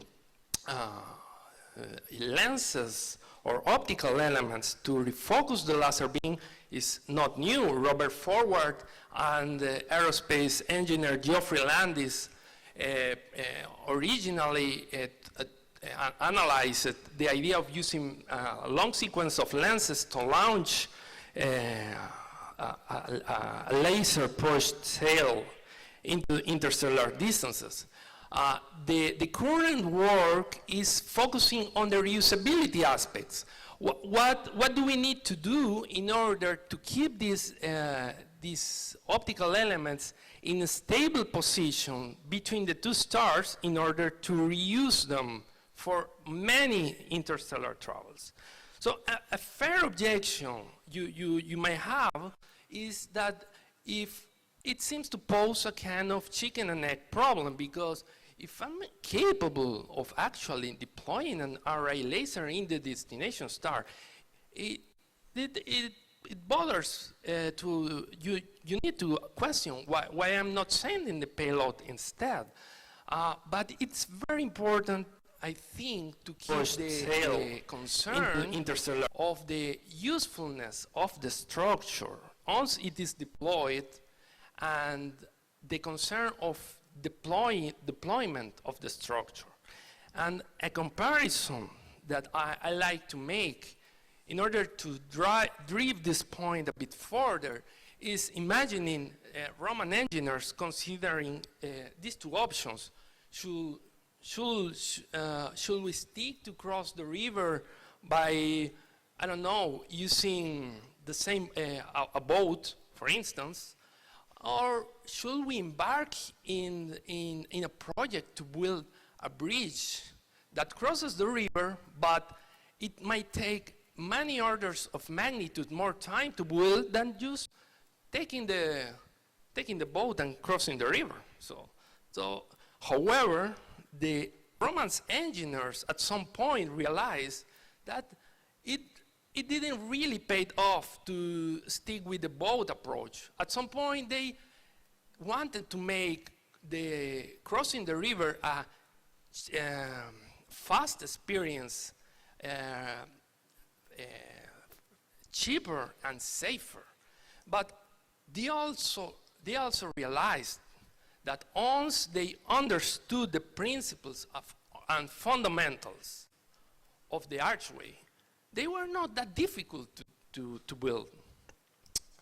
Likewise, in our case, if it stands to reason that if you have high energy density of beamed power all the way between two stars, then you are automatically are capable of enabling fast interstellar travel, because you are able to submit the sails to constant acceleration and constant deceleration. And as we saw on the previous talks, that means you are not necessarily submitted to high temperatures, because you can submit the sail to a smaller acceleration for a longer time. So, but once you have this kind of energy density available, there are many other possibilities that were previously unthinkable. For instance, you can come up with some sweep ahead procedures where you use the beam to sweep ahead the volume of space to evaporate interstellar dust ahead of the cells that will be moving into that volume of space. So there's also the possibility that this will make interstellar travel safer. So the question, and I am hoping we can begin answering today, is what are the principles and fundamentals that will make these structures feasible engineering solutions to interstellar travel? So, but what is actually, what constitutes a starway? Well, the idea is that the nodes need to maintain their positions and by reflecting fractional amounts of the incoming beams. And the remaining of the beam that it's refocused and forward to subsequent nodes in the sequence. Or if there are cells nearby, and the nodes must be able to handle requests to beam in power to these cells, either for accelerating or decelerating. It doesn't matter. And of course, the idea is that we are not expecting the nodes to be perfect transmitters. There will be some transmission efficiency, and there will be some optical losses associated to the transmission. And as we will see later, the whole stability of the structure relies on the optical loss happening on each node. So let's review what are the forces happening on a relay nodes. Well, the first thing you can think is the gravitational force. The gravitational force is pulling the relays and decays quadratically as we move away from the star. Then we have the radiation pressure from the laser beams themselves.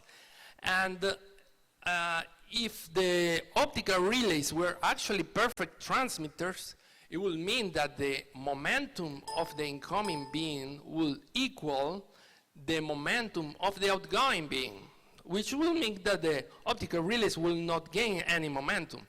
But since they are not perfect, there will be some lost momentum of the beam, and there will be some actual transfer of this lost momentum to the optical relays. And this transfer is described by some phenomenological factor, eta, that describes what kind of losses are happening on the optical relay. In the case it's thermal absorption, the factor is just 1, or if the elements are of a diffractive nature, the losses are probably about internal reflection, so you have a factor of about 2.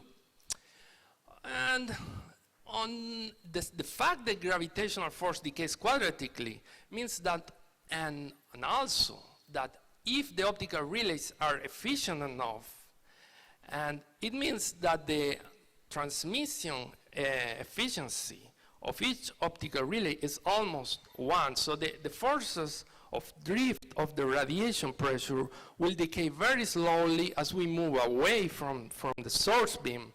But the force, the gravitational force will always decay quadratically. So we can ignore that on we can ignore the gravitational effect on this analysis of the stability. But what is the actual problem? Well, the actual problem is that if we are going to use a long sequence of optical elements that are refocusing the light, and these optical elements need to be in predictable positions, otherwise the beam is going to get lost. So we need to, we need to address the problem of the optical nodes getting out of their equilibrium positions. How do we propose to solve that? Well, that's pretty easily, because given we have the laser beams traveling in opposite directions, we can use fractional amounts of these laser beams and counter the magnitude and direction of the drift force at each single node, which is summarized in this expression, which is basically saying that whatever the direction of the drift force is at a given node, we can always take the beam in the opposite direction to reflect a fraction of that light in order to counter the drift force. So the drift force of each beam individually, we see as here in the red and the bluish curve. For the source beam, we see that the drift starts very strongly and it becomes weaker as we move away from the source. And likewise for the opposite beam. But the curve I want you to see is the green curve, which shows the net drift given by the combined drift from both beams on a single node, which, as we see, there's an equilibrium point at halfway on the starway.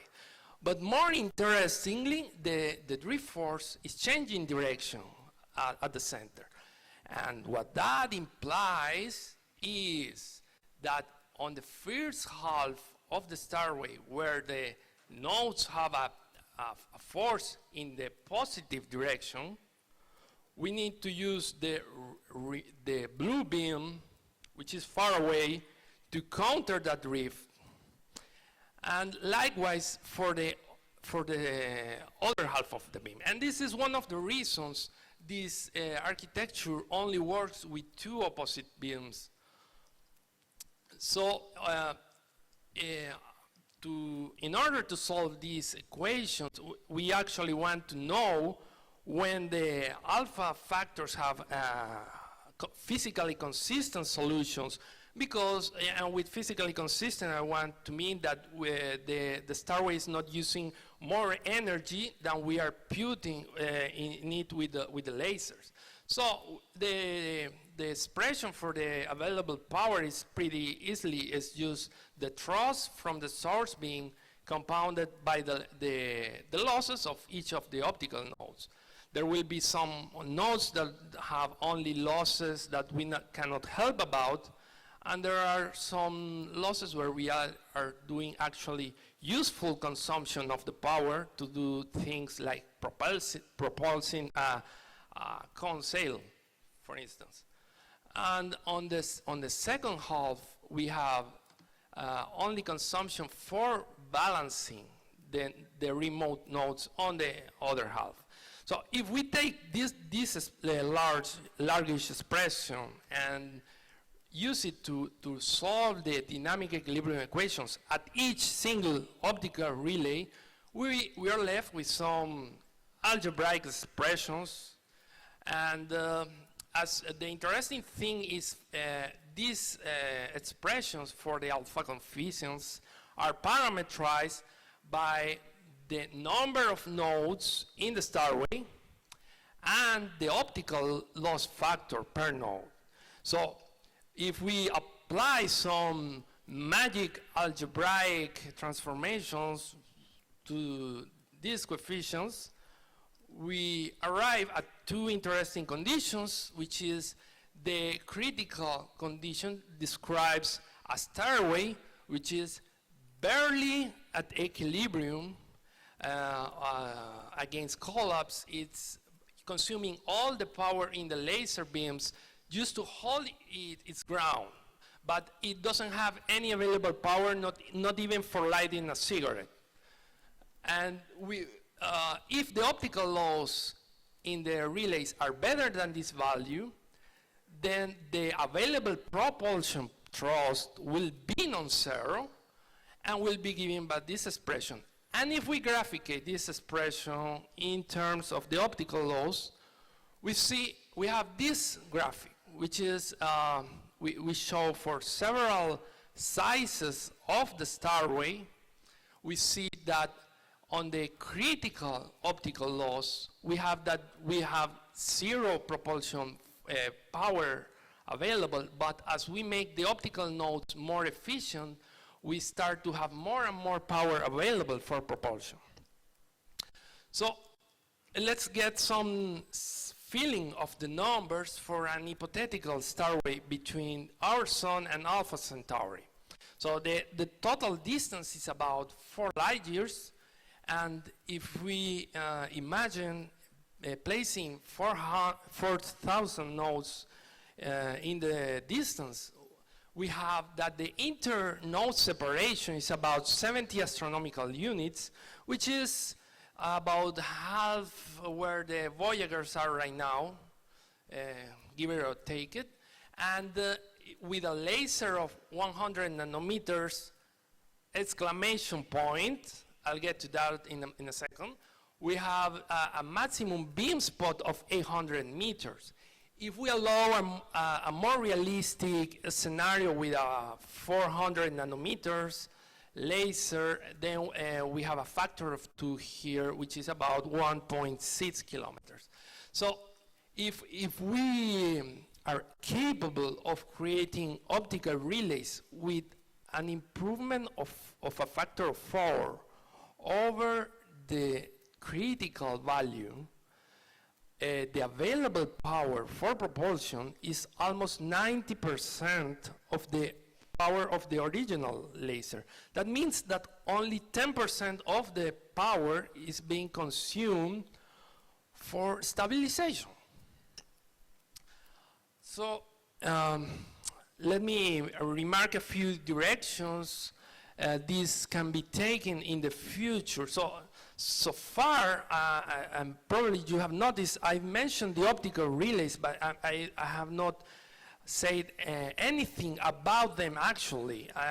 I treat them like some kind of black box, and that's entirely intentional because I wanted to make the analysis as general as possible. However, at some point you are going to be tempted to make some design choices. So what I see as the biggest roadblock in the feasibility of this concept is how do we service this structure in the long term? What happens if a relay goes damaged or needs replacement or simply maintenance? How do we do that in interstellar space? That's a big roadblock, and it needs to be studied. And also the issue of deployment needs to be worked on, and probably the work of Landis is an excellent starting point for this. So as a small teaser for you, so here, this is a concept of a refocusing section of the optical relays. And the first curious thing you might notice is that you were maybe expecting some lenses, but you see these weird conical things, but there's a good reason for that. So I made a brief survey on the state of the art of diffractive lenses, and it turns out that even with the most expensive anti-reflective coatings, you're still getting losses of about 1 part in 1,000. That's still a lot for our purposes. So on the other hand, reflective surfaces made of dielectric mirrors are capable of losses that are at least 2 orders of magnitude better. So there's that's a good reason to find ways to come up with a refocusing element that it's made entirely of reflective surfaces.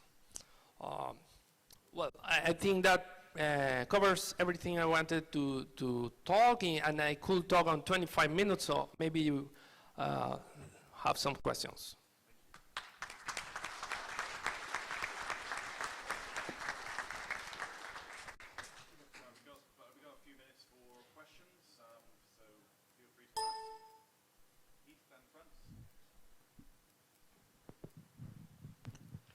Do you see any possible role for these in a navigational capacity as beacons or buoys?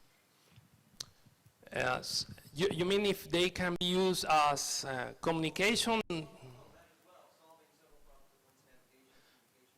Definitely. The fact that they are so, if you increase the number, you can make them have a distance. That is something we are used right now. It's our current capabilities. We can communicate with the Voyagers, with the large array, the deep space array. And so it's something that you can come up with those solutions. The important thing, I think, is the ability to have a way to deal with the emptiness of space, and having something in there that is capable of relying the power with enough efficiency.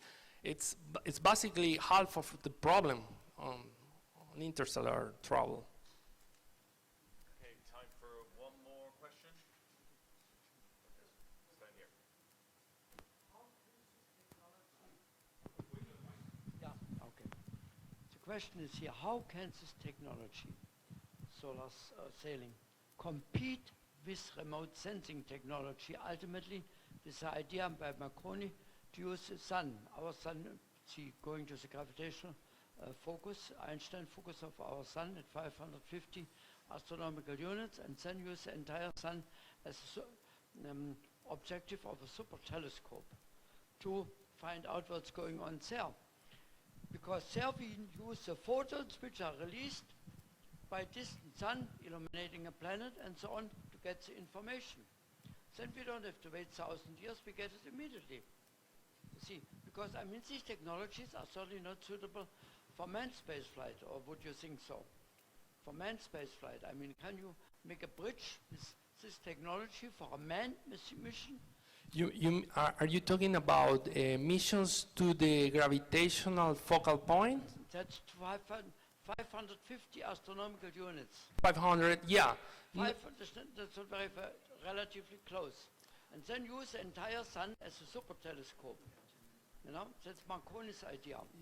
And then, of course, you could get beautiful resolution of the surface details of distant planets.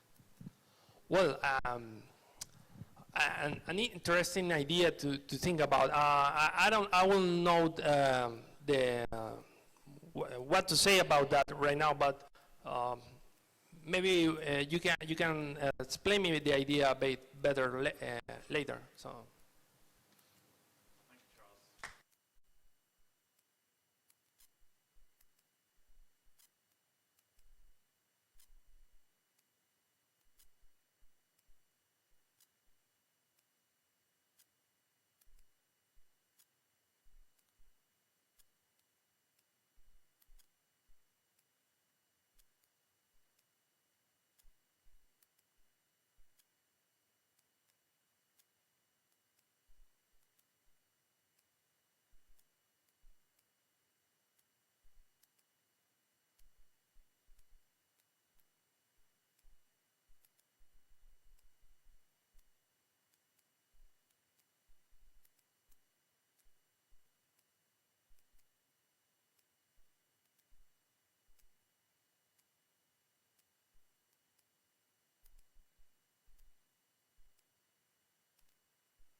about ready to get started.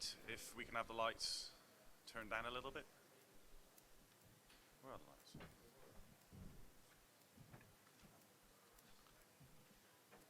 Who's in control of the lights? Bill was turning down the lights. He's not in here. Yeah, that's it. Oh, we're leaving them on. Okay.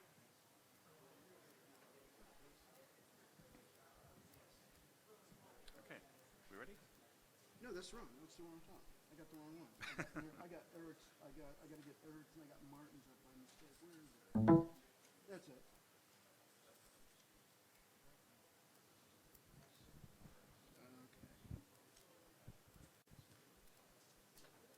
Okay. With the NASA Johnson Space Center. Oh, yeah, I got that. Yeah. Okay, our next speaker is Eric Melroy. He's lead of the Nanomaterials Group at NASA Johnson Space Center. And he's going to be talking about the challenges of light sails based on nanotechnology and nanosystems for interstellar flight.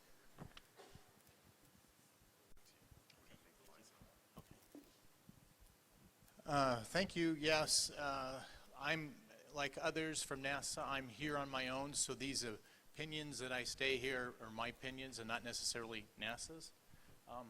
But I've worked in nanotechnology for a number of years now. I've had an interest in solar sails also, and so today I'll be talking about light sails and nanotechnology. Okay, I won't go into all the details here, but I'm just going to focus on the nanotechnology and some of the benefits that it offers. Okay, why does light sail mass matters when going interstellar? If we look at the kinetic energy graph, the velocity, when you get up near the speed of light, which you essentially need to do for interstellar travel, for especially these smaller probes, the energy just goes through the roof. And so in order to get these high velocities, you need very low aerial density. And the challenge, one of the challenges, it's not just the energy, but it's also the sail area is a factor. Now I've had an interest in for the extremely high case in this blue column, where you have these very low aerial densities. Talking about light, you're talking when you have like 10% of the mass of that related to your probe, the size of an ant would require a 3 meter size sail. You can see a P, which is rather small, 1.4 grams, would be approximately 1,000 meters squared. A baseball is 1.5 times 10 to the 5th meters. So you see that the surface area of the sail just explodes on you when you talk about mass. So mass is the critical concern. Okay, again, here's the equation for the aerial density. You have the mass of the sail, the mass of any support structure, and then your payload divided by your area. And if we just quickly review the physics of, you have the photons and they reflect off the sail. These green one here, they absorb, and that causes a sail to heat up, and then radiation, IR radiation is given off, and there's a equilibrium temperature that is achieved. So as you can see, the more for a laser sail, the more light photons you have hitting, the higher the sail, the higher the temperature the sail will get. But the sail needs to endure that temperature. So I went through the basic equation here through the acceleration. If you see when you get, I don't know what this thing's doing. When you get down to the very low aerial densities, you can see the acceleration goes through the roof. At the very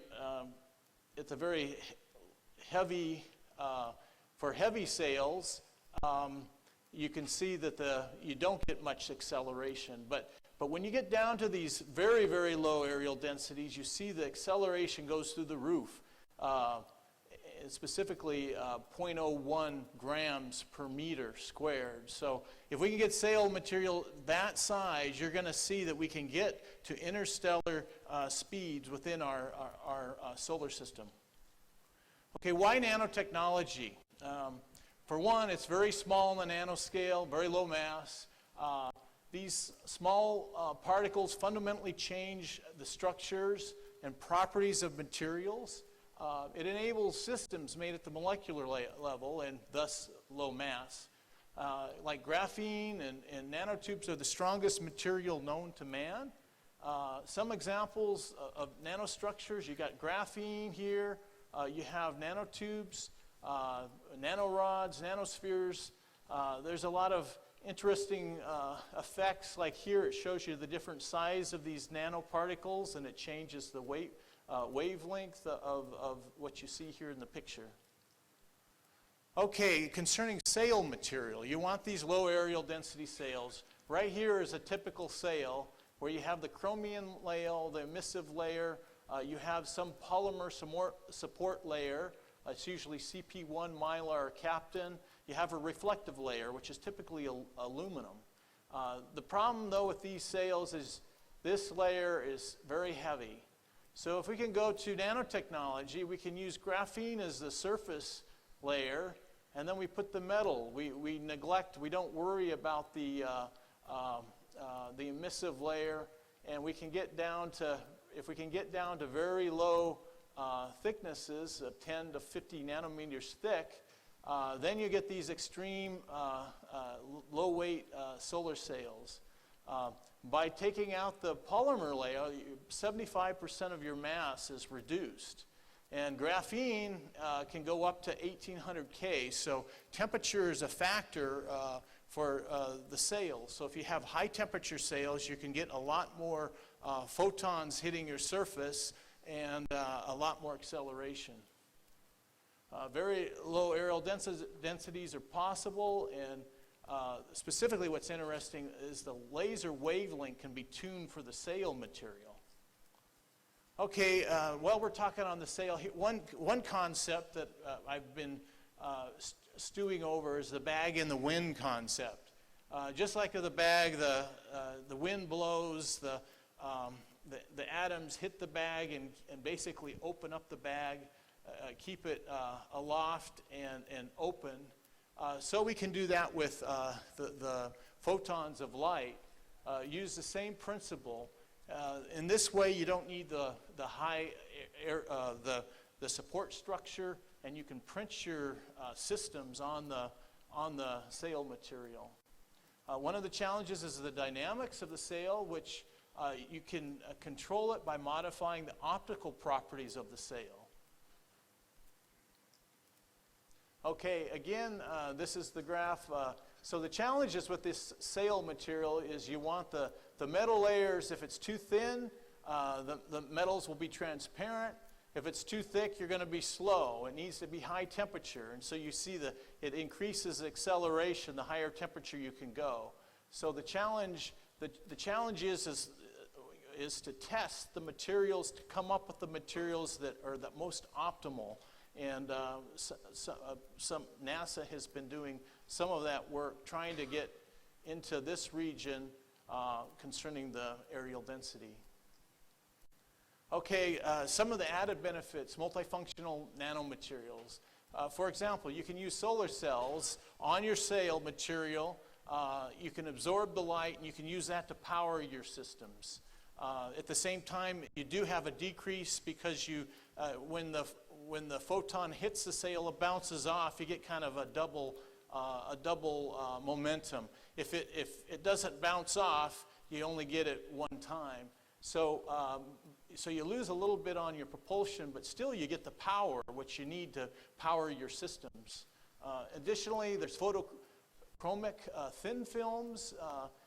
Originally, in the early times with the stained glass windows, they discovered if they put different amounts of gold or silver into the stained glass windows, they got different colors, and essentially that's a nano material function of the different sizes of the crystalline structure produces a different color. It's the same thing here with the photoluminescence of quantum dots. The different sizes of the crystal give different colors. Here is a dress, one of these expensive dresses that changes color in the sun. You can do the same, basically the same principle you can do with, for example, making it electrically. You change the voltage on the surface and then it changes its properties. This gives you all kinds of interesting things you can do with sails as far as design goes. Printing, thin film printing, they have all kinds of electronic devices. These are getting down to nano-thick layers, so the mass goes down. If you can print this on your sail material and you just have a 1 nanometer thick layer, I mean, that's just astounding. They're building sensors. They're doing all kinds of interesting things. Specifically, some of them vary in size. Some are larger, like this is larger, but these are getting very small. This is some of the advanced equipment that they use to print. Then even getting smaller on the nanoscale, they're getting like CMOS. Now that's about 200 nanometers, but still, if you can print your computer, all your sensors on your sails, you significantly reduce the mass. And one note there is these, you would prefer these to have a high, be able to operate at high temperature like the sail.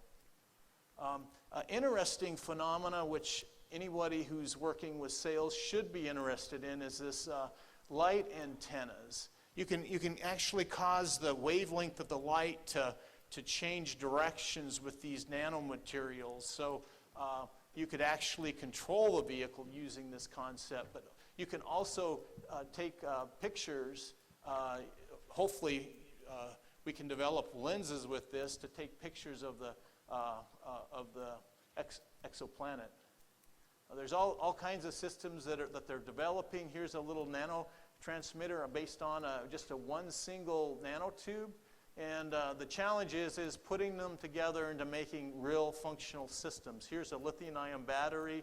Here's a 9 nanometer transistor. So you see that there's a lot going on. Okay, another interesting thing is the carbon nanotubes. The big challenge is to make these carbon nanotubes very long, and very long is on the meter scale. Currently, they've been only in the centimeters range, but supposedly, in recent research has shown that there's a possibility to make these nanotubes very long. They could, oops, excuse me. Just hold on. Okay. So you could use these nanotubes for the stringers, for the support structure, and they're very lightweight and the strongest material known to man. NASA's been looking at inflatables, and so with the solar sail, this is just one example of what you can do. Here's the inflatable tube, and there's your sail material. Now, this adds a lot of weight to it, but if you could in some sense have these tabs or something that you could that would disintegrate or melt upon the when the laser hit the thing, well, that would be optimal to get rid of the additional weight, because as I pointed out earlier, the weight is the killer of any interstellar travel. Here's some example of inflatable antenna. Here's a inflatable mirror. They've done all kinds of testing, so this concept looks feasible. Here's the phases, the typical phases. I won't go too much into it, but essentially you have your launch and deployment. You have your acceleration. Typically, what it would be within the planetary system. If now people are talking about having laser system throughout the whole, but in some ways there's feasibility issues with that. So if we can just have this extreme acceleration within our solar system, we should be able to get up near light speed with these small nanosails. There's the coast section, there's the deceleration, and then there's the gathering of the data, and then there's the communication back. The communication back is a big issue, given the long distances. Some of the challenges. Space radiation, it erodes the sails. The cosmic dust, it punctures the sails. It can slow, in essence, slow the sail down too.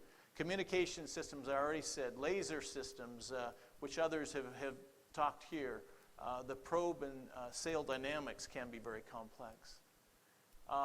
There's the large sail concepts, and again, nanotechnology can play a role in providing these very lightweight sails, reducing the mass by, over 70%. That's significant. So it can benefit the large sails. I have kind of an interest in the swarming smaller scales because you can send masses of these things. You can accelerate them rapidly within our solar system, and then you can let them float to your extrasolar planet. You'd probably want to, this shows them all with the sails open, but you'd probably want to close the sails up at a certain point so you don't have the friction of the atoms that you'd be hitting occasionally. The disadvantages is nanotechnology. The nanotechnology systems need to be expanded and worked upon, though that's quickly upon us. Mission concepts, human exploration. There's been a number of large systems being proposed, and even if you could get,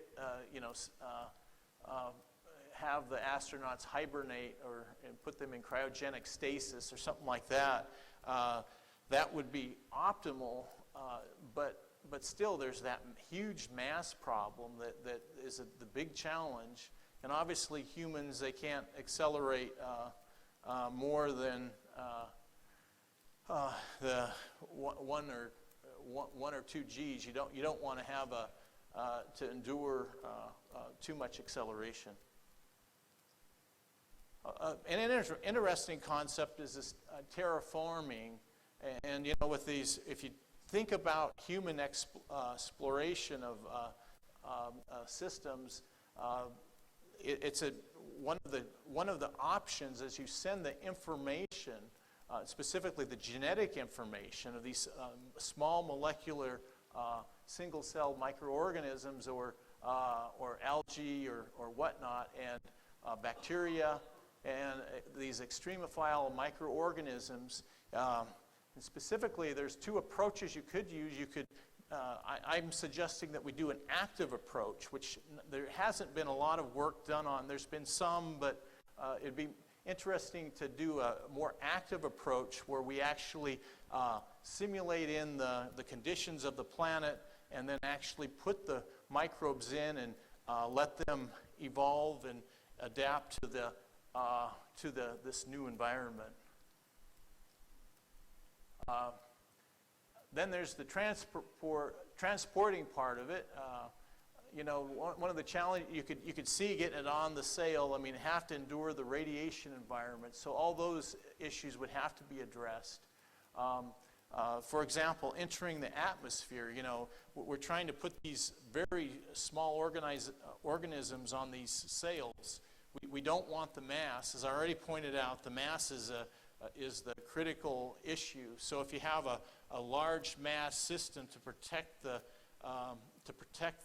organism as you re-enter the atmosphere, you want to minimize that mass. So work needs to be done to analyze that. But anyway, my bias towards swarming sails is here. And again, here's some of the testing that could be done. Higher life forms. It'd be interesting to see, look at this concept of, once you've created the general ecosystem, you put higher life forms so that when you reach, you reach the planet, you're able, you actually could, you have a ecosystem ready for the Voyagers. Conclusions. Interstellar exploration is difficult, and the critical issue is the mass. And nanotechnology exploits the fundamental properties of materials at the molecular scale, enabling incredible new materials. Nanomaterials can minimize mass, enabling lightweight sails, and many new technologies can be applied to light sails, enabling very high acceleration.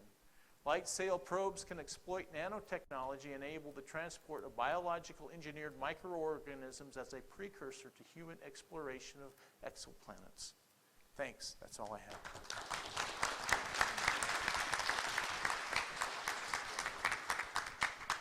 Actually, we got some time for questions. We got time for some questions. Got any questions for Eric? Stand here at the front. Hey there. Just start off, I mean, I appreciate very much how, especially in terms of increasing efficiency of sails, nanotechnology and metamaterials, since it's dealing a lot with photonics, is a really useful development for solar sails and for planetary exploration. Just my quick question is one of scale. Outside of nanofibers, which, as you're saying, we're starting to be able to, wanting to produce on the meter scale, other technologies such as you're saying very, very small printed circuits and other such things are still very small to print and very slow, as far as I know, to print on large scales. And if we're talking about, as opposed to swarming sails, as you're suggesting, if we're talking about larger scales, as were mentioned earlier today, how would we scale up the production of these nanomaterials or at least component nanomaterials for the sails to match the large size necessary? They currently have systems, CVD methods to basically grow the graphene on very large scale. I mean, I've seen meters scale, and I'm sure you could make it, 50 meters if you just made the equipment large enough. So as far as like the graphene being made, the printing, I mean, some of the printing is well established. It's just basically inkjet technology that they apply to this. So that technology is well defined. You can print anything as size as your printer, the printer face that you have. So it can be scaled, as far as I can tell, and what I've been actually researching, trying to find out which ones to purchase. It should not be a problem. Any other questions?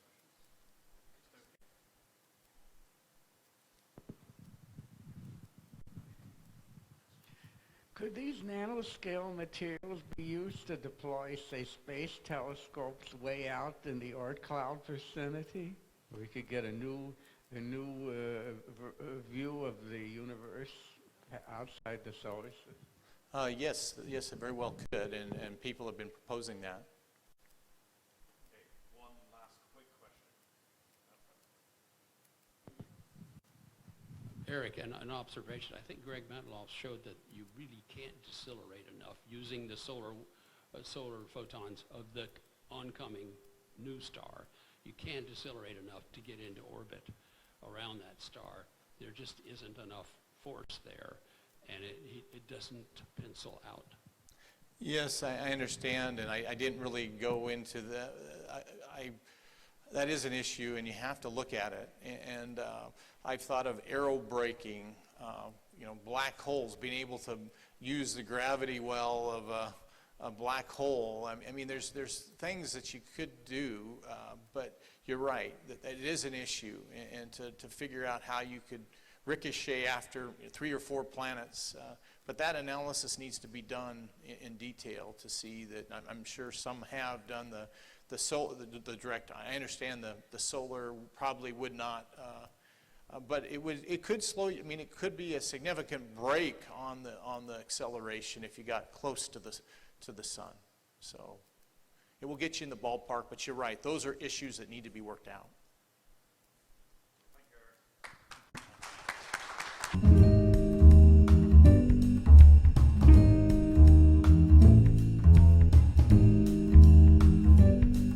Okay, next up we have Dr. Martin Halbert. He's the Dean of Libraries and Associate Professor at the University of North Texas.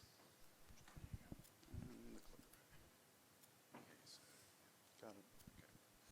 Hi, folks. Okay, now for something a little different. While my own research background is in network protocols, my day job these days, I am a librarian, and I run a system of libraries for the University of North Texas here in the Dallas area. So I think a lot more about institutional sustainability and failure rather than network sustainability and failure. And I think this issue bears in a lot of ways on interstellar exploration. So first, data is logically going to be, one of the main, if not the main, product generated by interstellar missions. And it sort of behooves us to think about the long-term survivability of that data and how we're going to be able to understand it and use it over long periods of time. The technology for the transmission of the data over interstellar distances is relatively well understood. We're decades away from it. We're going to hear more about it in the presentation immediately after this. That's not what I'm talking about. Long-term, in centuries of management of data is a challenging issue. We heard from Dr. Johnson earlier this morning that a mission could encompass 1,000 years. Well, okay, first, what do we sort of have both more and less understanding of that issue. There are certainly examples from the analog world of information of print survival over centuries, but certainly digital data has been around for a much shorter period of time, so we have a lot less experience in the practicality of preserving that information over long periods of time. So what I'm going to talk about briefly today is, what can we learn from current efforts that relate to the question of long-term preservation of data from interstellar missions.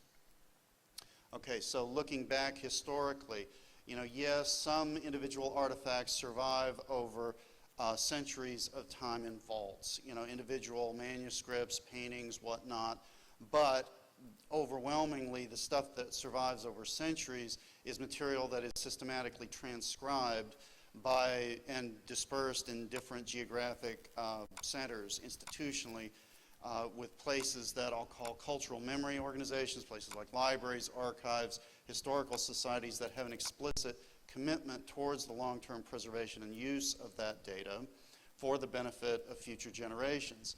So another thing that just has inevitably sort of arisen over the centuries of these practices is a shared culture of cooperation between these institutions for replication and transmission of this information.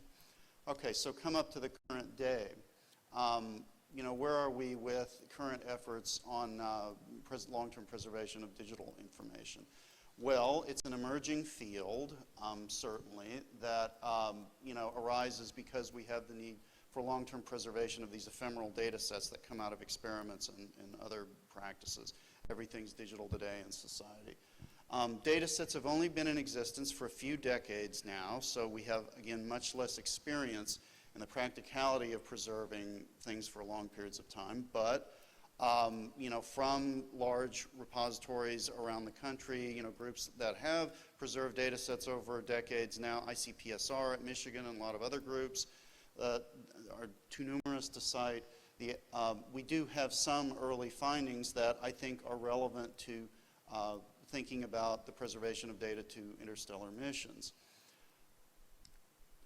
Okay, so in the United States, a lot of this discussion happened in a sort of a meta-initiative, the National Digital Information Infrastructure and Preservation Program, or NDIP, which took place over the first 10 years of the century.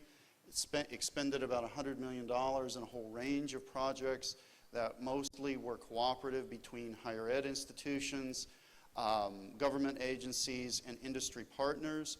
It transitioned in 2011 to the NDSA, the National Digital Stewardship Alliance of partners, and it's a framework for exchange of information between research centers about these questions and practical experiments in long-term preservation of data and digital accumulations of information between institutions. Okay, so some of these projects, they are based at supercomputer centers like the San Diego Supercomputer Center, the NetPreserve Alliance between national governments that are preserving information accumulated from their national information domains, and again replicated between those national infrastructures. A group that I've worked with a lot, the Meta Archive Cooperative, and a number of other alliances that have sprung up on this topic. They've centered around the study of questions like, well, okay, so simple backups are not sufficient, or one location repositories are likely insufficient for long-term preservation of information. What do you do about that? How do you replicate information effectively between institutions over long periods? How do you make it a long-term systematic program? And how do you arrange these cooperative relationships between institutions that can be completely different organizationally in their structures? Okay, so some of the best practices of the principles that have come out of that decade of work in NDIP and now NDSA. The basic point, more replications are better than fewer. How many are enough? The LOX project out of Stanford said, well, 6 is a good number statistically for survival of all of the information over long periods. And having run the Meta-Archive Cooperative for about 10 years now, we have had instances where loss of data happened at 3 nodes at the same time. So we found that to be a pretty good practice. All the copies at different nodes should be subject to active validation through active integrity checking mechanisms. The data, any data that is compromised at an individual site should be able to be replicated from validated sites, to be recovered, in other words. None of the sites should be privileged in the network, much like the internet. Any of the sites should be able to drop out of the network and not have it affect the integrity of the network and its ability to preserve information long term. Pre-coordinated security protocols should be put in place between new sites before they come online. And the purpose of DDPNs, distributed digital preservation nodes, should be understood as secure preservation of data rather than immediate access to the data. You get access through presentation sites and so forth. Finally, all the participating sites or nodes should have missions, institutional missions, that are explicitly compatible with the overall aims of the network and the shared aims of the preservation group. Okay, so how does all this, these findings from this immediate work in digital preservation here on Earth relate to potentially to interstellar missions? Well, okay, so take a conceptual scenario. You've got Earth and a typical Daedalus style probe that's taken decades or centuries to get to a destination.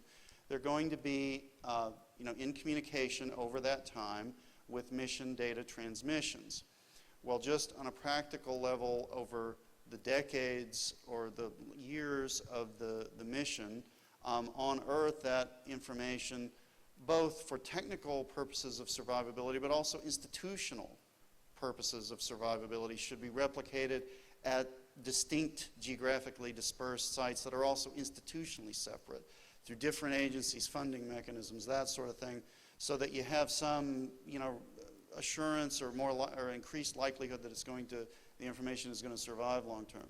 Conversely, out on the remote end, at the vehicle out at its really remote site where it's likely to be subject to all sorts of hazards and dangers and whatnot, it may be useful to replicate that data at one or more vehicles in distributed sites in the proximity of the planet or system that it's studying.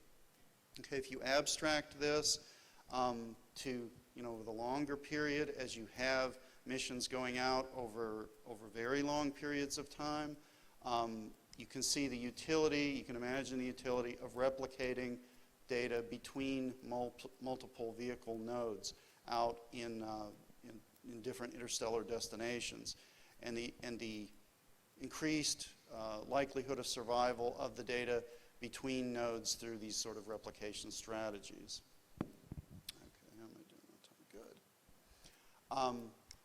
Good. Okay, so over time, my contention is, that interstellar missions will sort of come to resemble in some ways the functions of cultural memory institutions. They'll have practices embedded into the maintenance of missions and vehicles long term that have some practices in common with replication between cultural memory sites historically.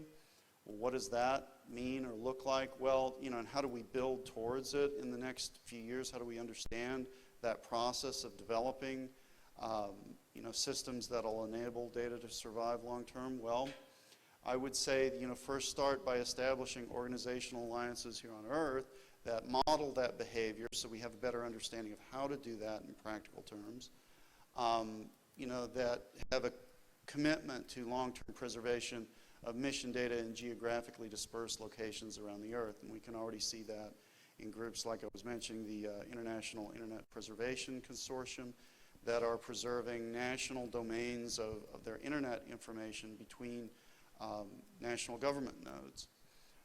Those alliances can and should and are incorporating the best practices that are starting to emerge from distributed digital preservation network practices and experiments now. Those alliances should be created, that are created eventually for the long-term preservation of interstellar mission data, should have diversified institutional characteristics. In other words, you don't want to put all your eggs in one basket. You want to have a mechanism for preservation of that data that ensures that if any of them drop out of the partnership, the ongoing activity, that you have some assurance, again, that it's going to survive through the other nodes. As missions eventually, over centuries, we can, there's a lot of speculation that they can in turn.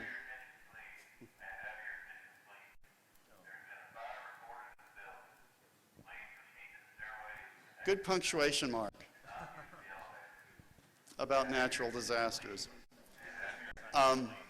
So maybe we should have an exit, and I'm at the end of my talk anyway, so. Oh no, you're coming back.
tell everybody when we're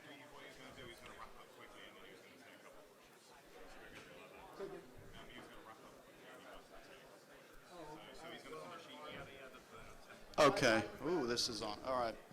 I'm going to try and keep us on time despite the disruption. So let me just leave you with a final, sort of philosophical quote, again, back from history, Thomas Jefferson. Let us save what remains not by vaults and locks which fence them off from the public eye and use in consigning them to the waste of time, but by such a multiplication of copies as shall place them beyond the reach of accident. Accidents happen, fires do burn down institutions. There's reasons for fire alarms. There's reasons to preserve information in multiple locations, come up with replication strategies. So I have illegible, lists of sources cited, but I'm happy to take questions now.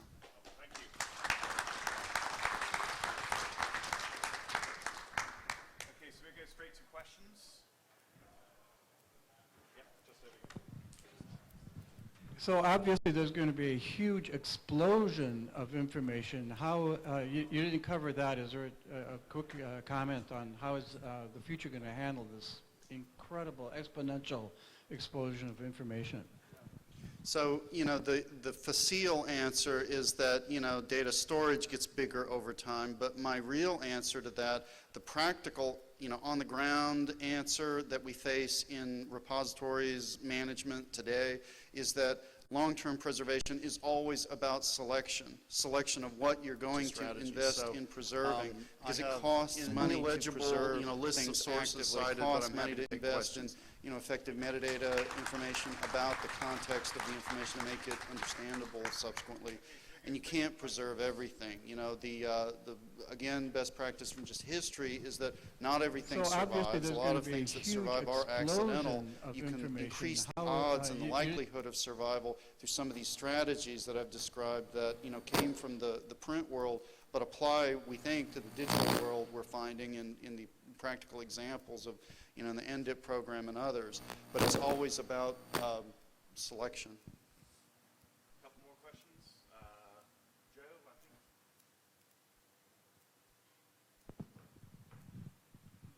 I'm going to risk being really obvious here, but all the desirable characteristics you mentioned exist right now on Earth and in my DNA and in biological life forms. So are you guys involved in working with genetics guys and biological solutions for this? I don't think there have been in any of the NDSA projects that I'm aware of, connections with biology groups, but that makes a whole lot of sense. Most of the connections have been with not surprisingly, with computer science labs and supercomputer centers. But I think that, kind of the next stage of this sort of research very much needs to take note of findings from biological replication systems. It's a no-brainer. One more quick question. Stand here in front.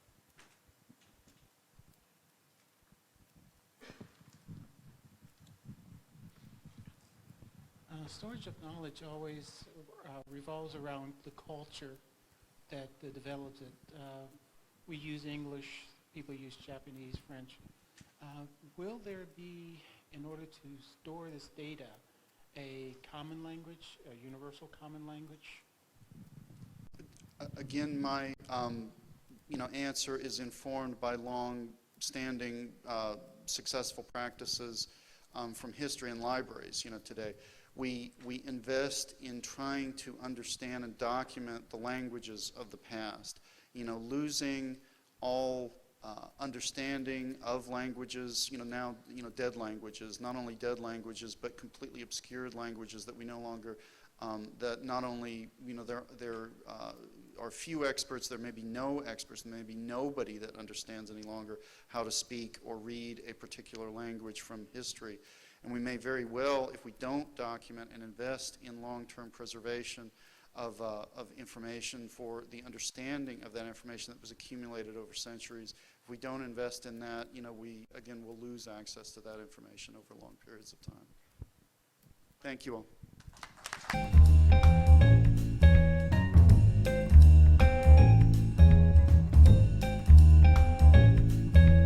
Mr. Smith from the University of California, Berkeley. He is the Roger A. Strach Strouch? Is it Strouch? Strouch Professor?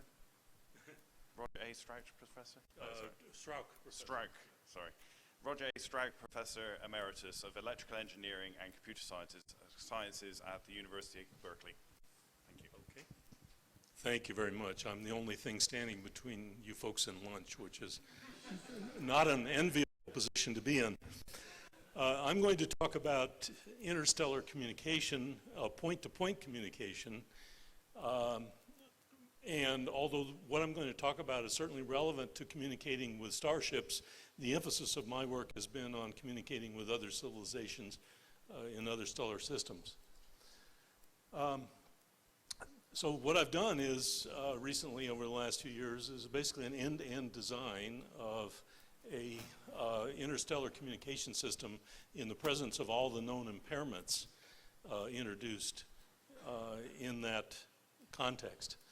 And the purpose of this is to potentially inform our transmissions if we should choose to transmit signals toward other civilizations, but a more near-term purpose is to inform our receptions if we're seeking signals coming from other civilizations.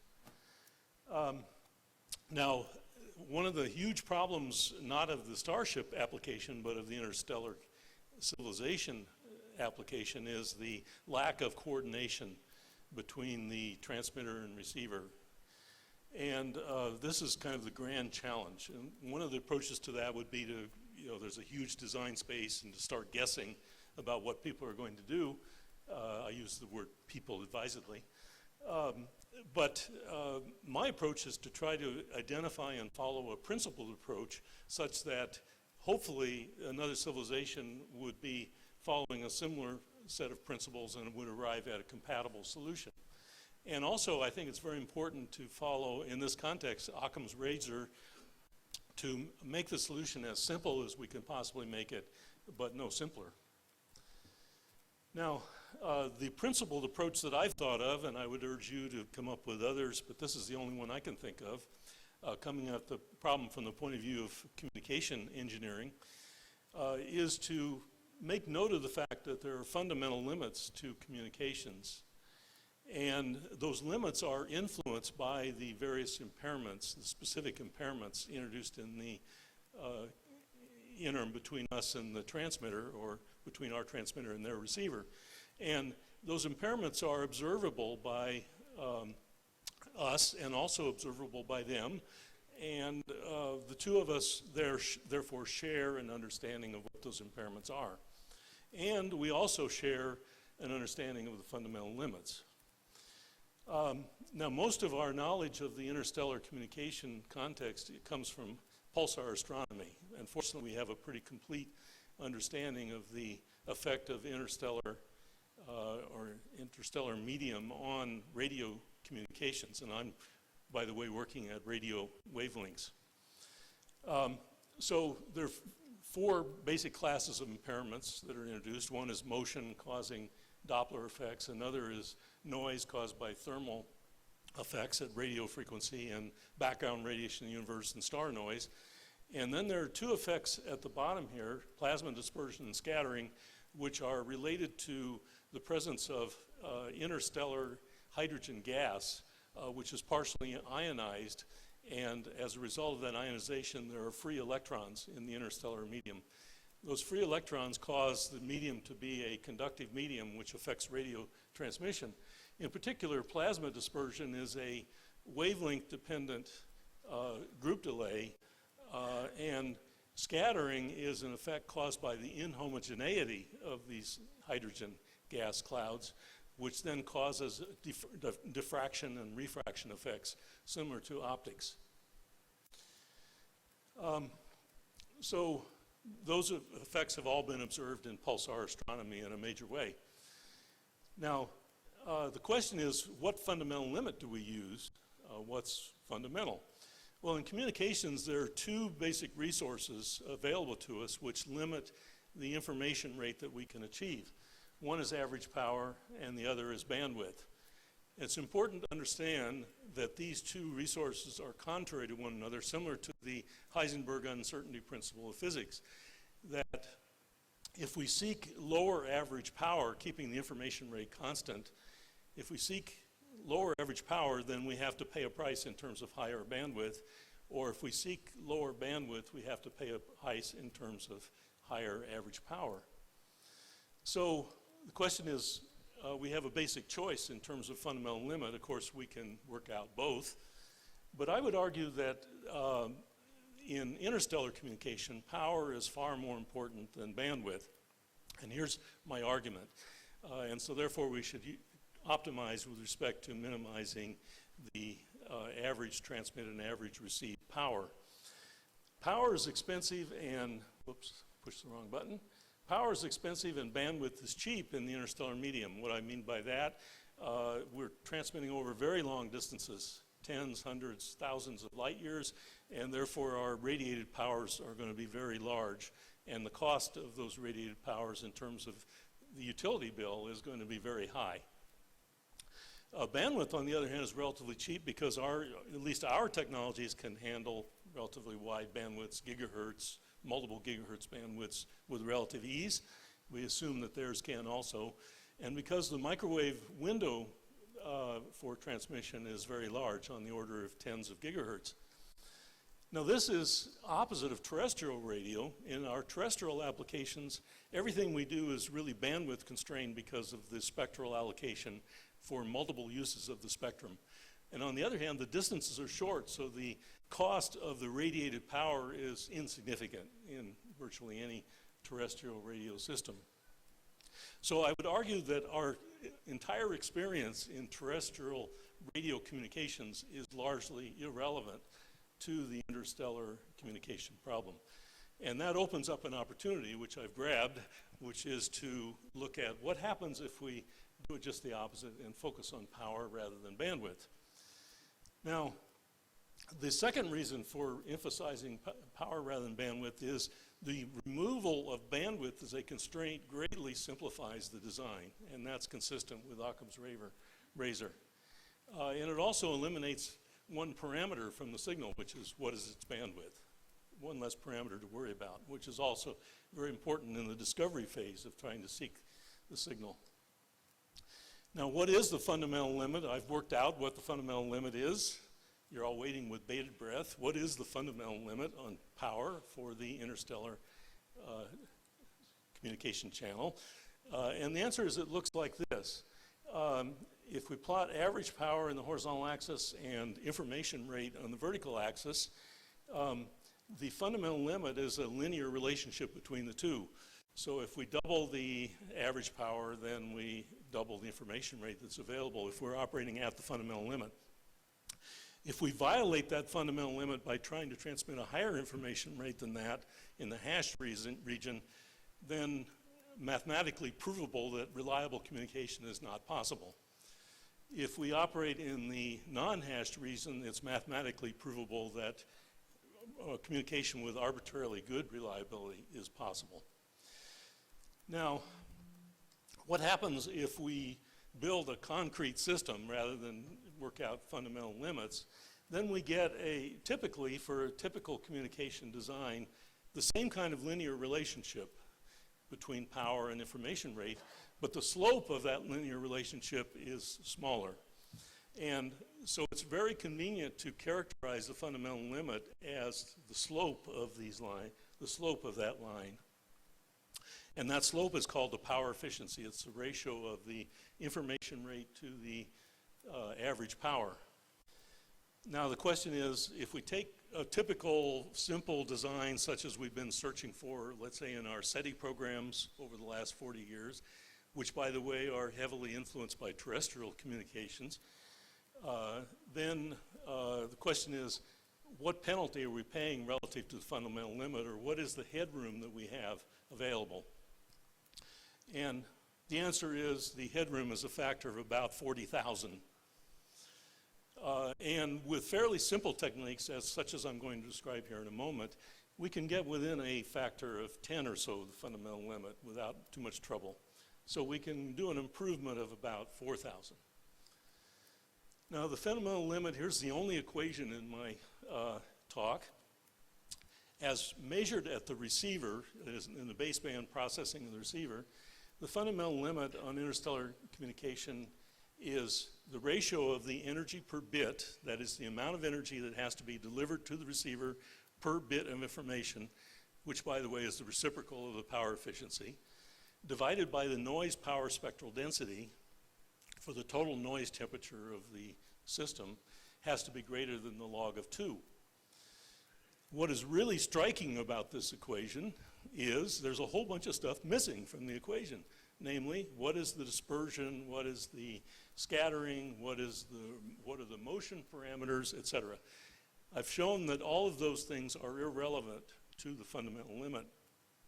And the reason for that is essentially the unconstrained bandwidth assumption. If we start to constrain the bandwidth and try to get low bandwidth, then those things start creeping in a major way to affect the fundamental limit. Okay, so the question is then, what can we learn from the fundamental limit? Communications has followed this methodology. This is nothing new since the late 1940s, which is we find out what the fundamental limit is, we look at how much headroom we have, and that tells us how much work it's profitable to put into improving the performance of our systems.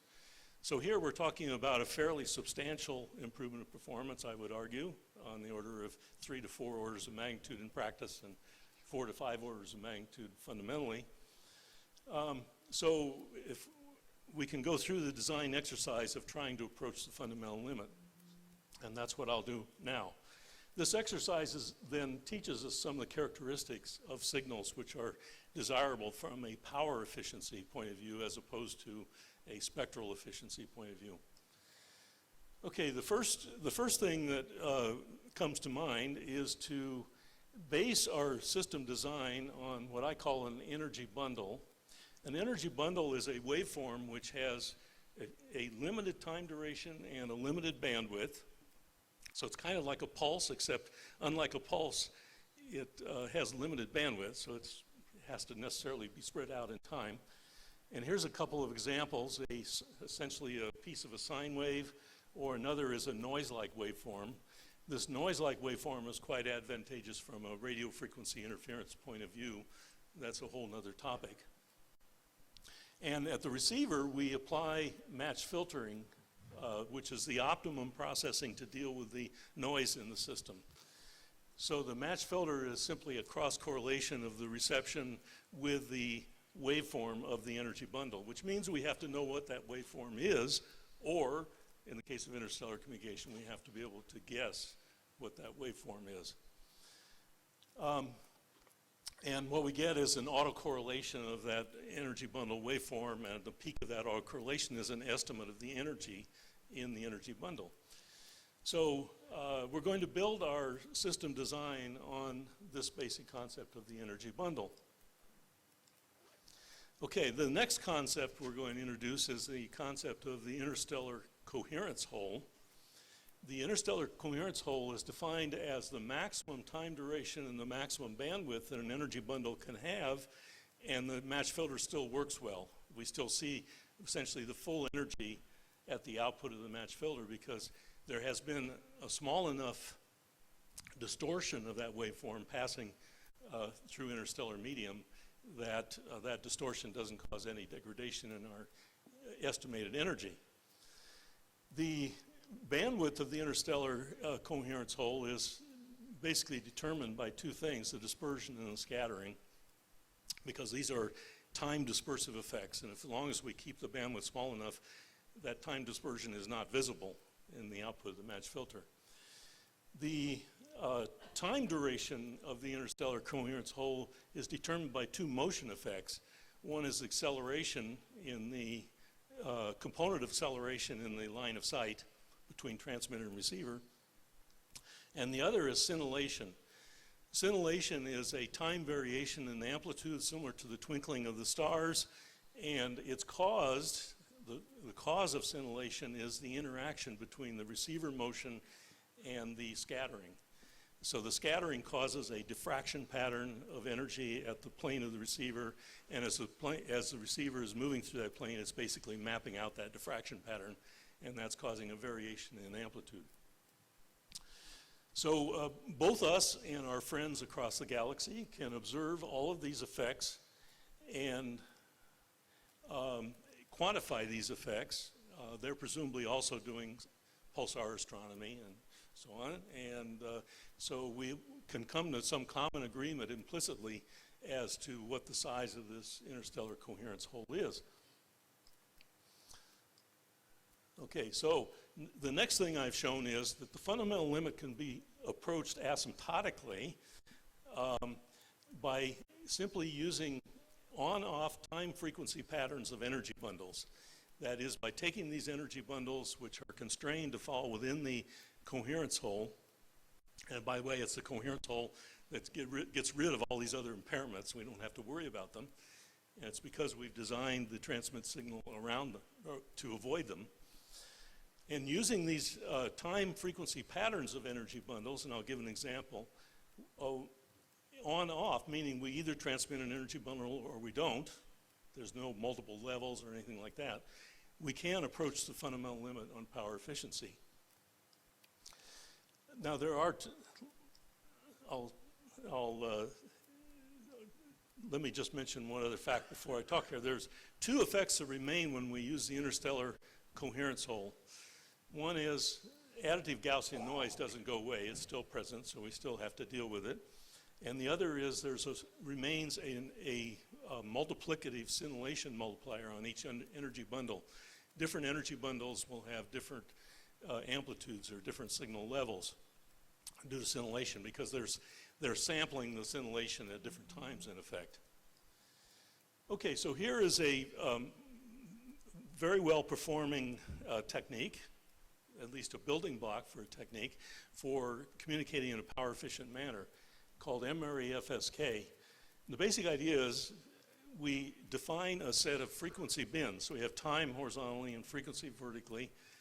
And we're going to transmit an energy bundle in exactly one of these frequency bins. One and only one. And for example, we might have 1 million frequency bins. That would be probably a fairly typical number. Have a frequency, 1 million frequency bins, then to index which bin we're going to transmit requires 20 bits of information because 2 to the 20th is 1 million, approximately. And once the receiver observes which frequency there is an energy bundle among the 1 million possibilities, the receiver can infer that index, or in other words, infer that 20 bits of information. So we have now communicated 20 bits of information this way. There's a couple of notable things about this. One is that it's very energy efficient because we're using location to convey the information. Location doesn't cost us any energy. For the cost of a single energy bundle, we have communicated 20 bits worth of information. The other thing that's notable is it requires a substantial amount of bandwidth to do this. It's inefficient in its consumption of bandwidth, but in fact we know fundamentally that's required. To achieve high power efficiency, we have to have poor spectral efficiency.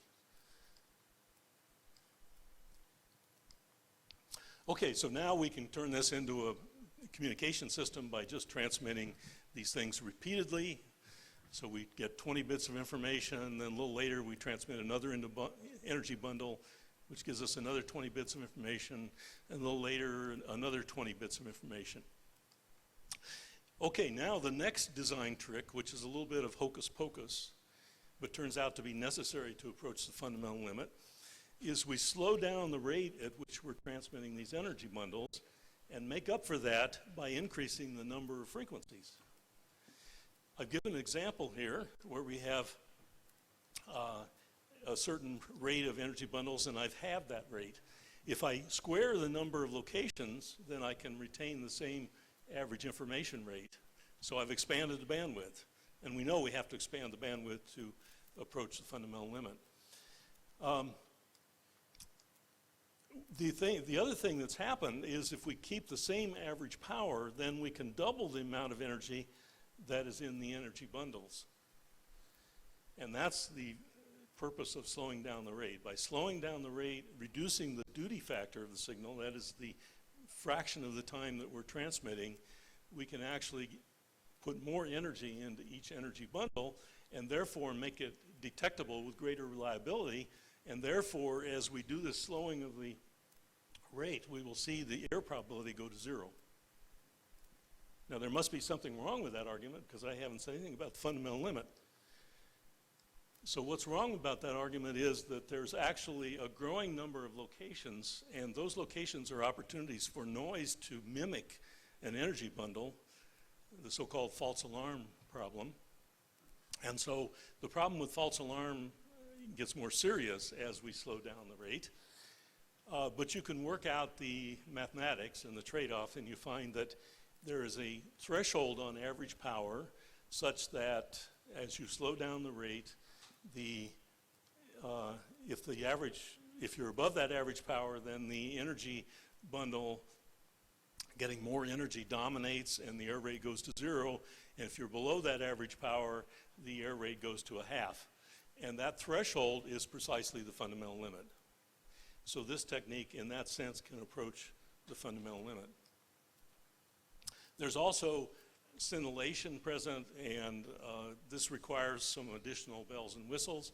But I would argue that in the case of interstellar communication, and by the way, we can still approach the fundamental limit by introducing something called time diversity.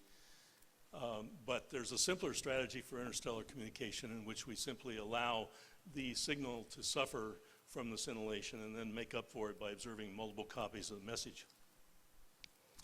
So from this, we can learn some properties of power efficient signals which tell us something about what to look for or what to transmit. One is that for reliable detection, bundles should be sparse in time. By allowing bundles to be sparse in time, then we can throw more energy into each bundle and therefore improve its reliability of detection.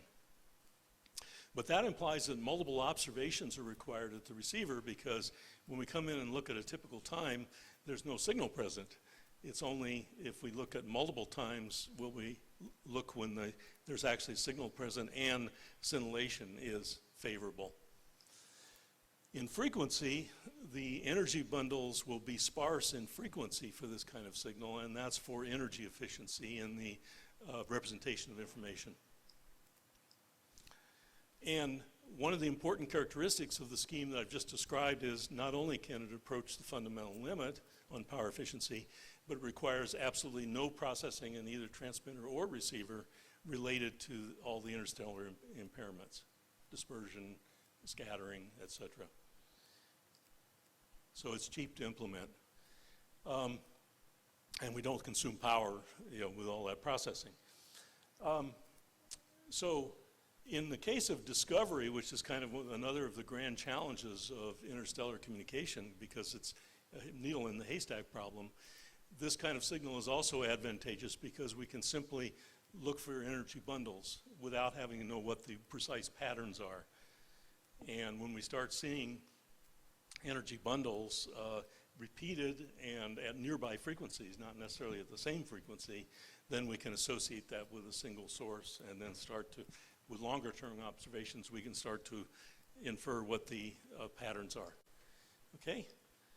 So the takeaways I'll leave you with is that implicit source-observer coordination can be achieved by a combination of two things that we have in common with our friends across the galaxy. One is observations of all the interstellar impairments, and the other is fundamental limits on communications. We can, by the way, implement this with our current technology, and no other civilization can do better with respect to power efficiency than we can do. Limit is based on average power rather than bandwidth. I use two arguments for that, economics and simplicity. And the type of signals that we've been searching for to date in our SETI programs, for example, require considerably lower power efficiency than is possible. So we are assuming that our friends are transmitting much higher average powers than is necessary in our current observation programs. Okay, that's it.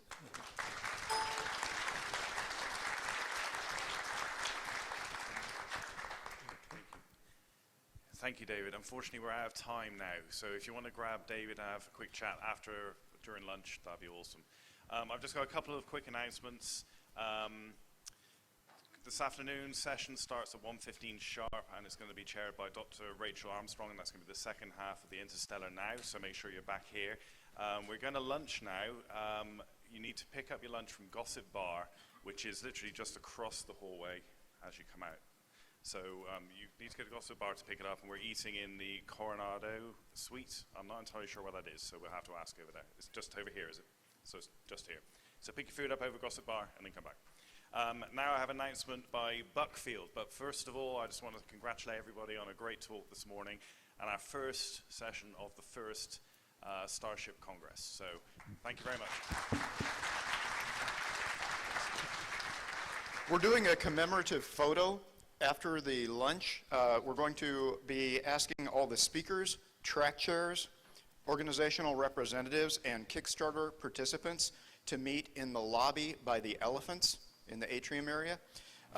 We'll make an announcement at about 12:50 after everyone's had a chance to have lunch. And also we'll be doing individual professional portraits for anyone who wants them.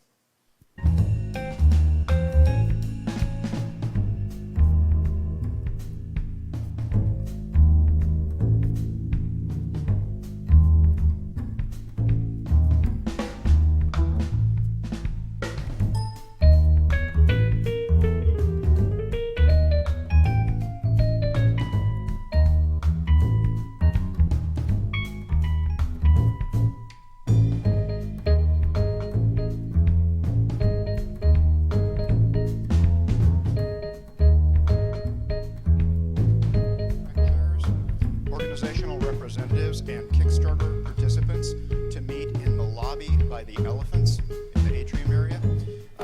We'll make an announcement at about 12:50 after everyone's had a chance to have lunch. And also we'll be doing individual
introduce this afternoon's chair. Her name is Dr. Rachel Armstrong. She is the co-director of the Advanced Virtual and Technological Architectural Research in Architecture and Synthetic Biology at the School of Architecture and Construction at the University of Greenwich, London, UK. I would like to everybody welcome Dr. Armstrong. Good afternoon, everybody. I hope you've all had a great lunch and an even better photograph. I hope it's a photograph that flatters you appropriately. Anyway, I just wanted to open this session by saying that this is a continuation of today's theme, which is about near-term interstellar flight. And the keynote will be given by Pavel Svetlov and will run for 45 minutes. With questions depending on the timing. The other speakers will be talking for 25 minutes. And again, question and answers will depend according to the timing. So I think we're nearly ready to start the keynote. So I'd like to introduce to you Pavel Svetlov, who will be talking to you about the fission fragment rocket. So over to Pavel. Thank you.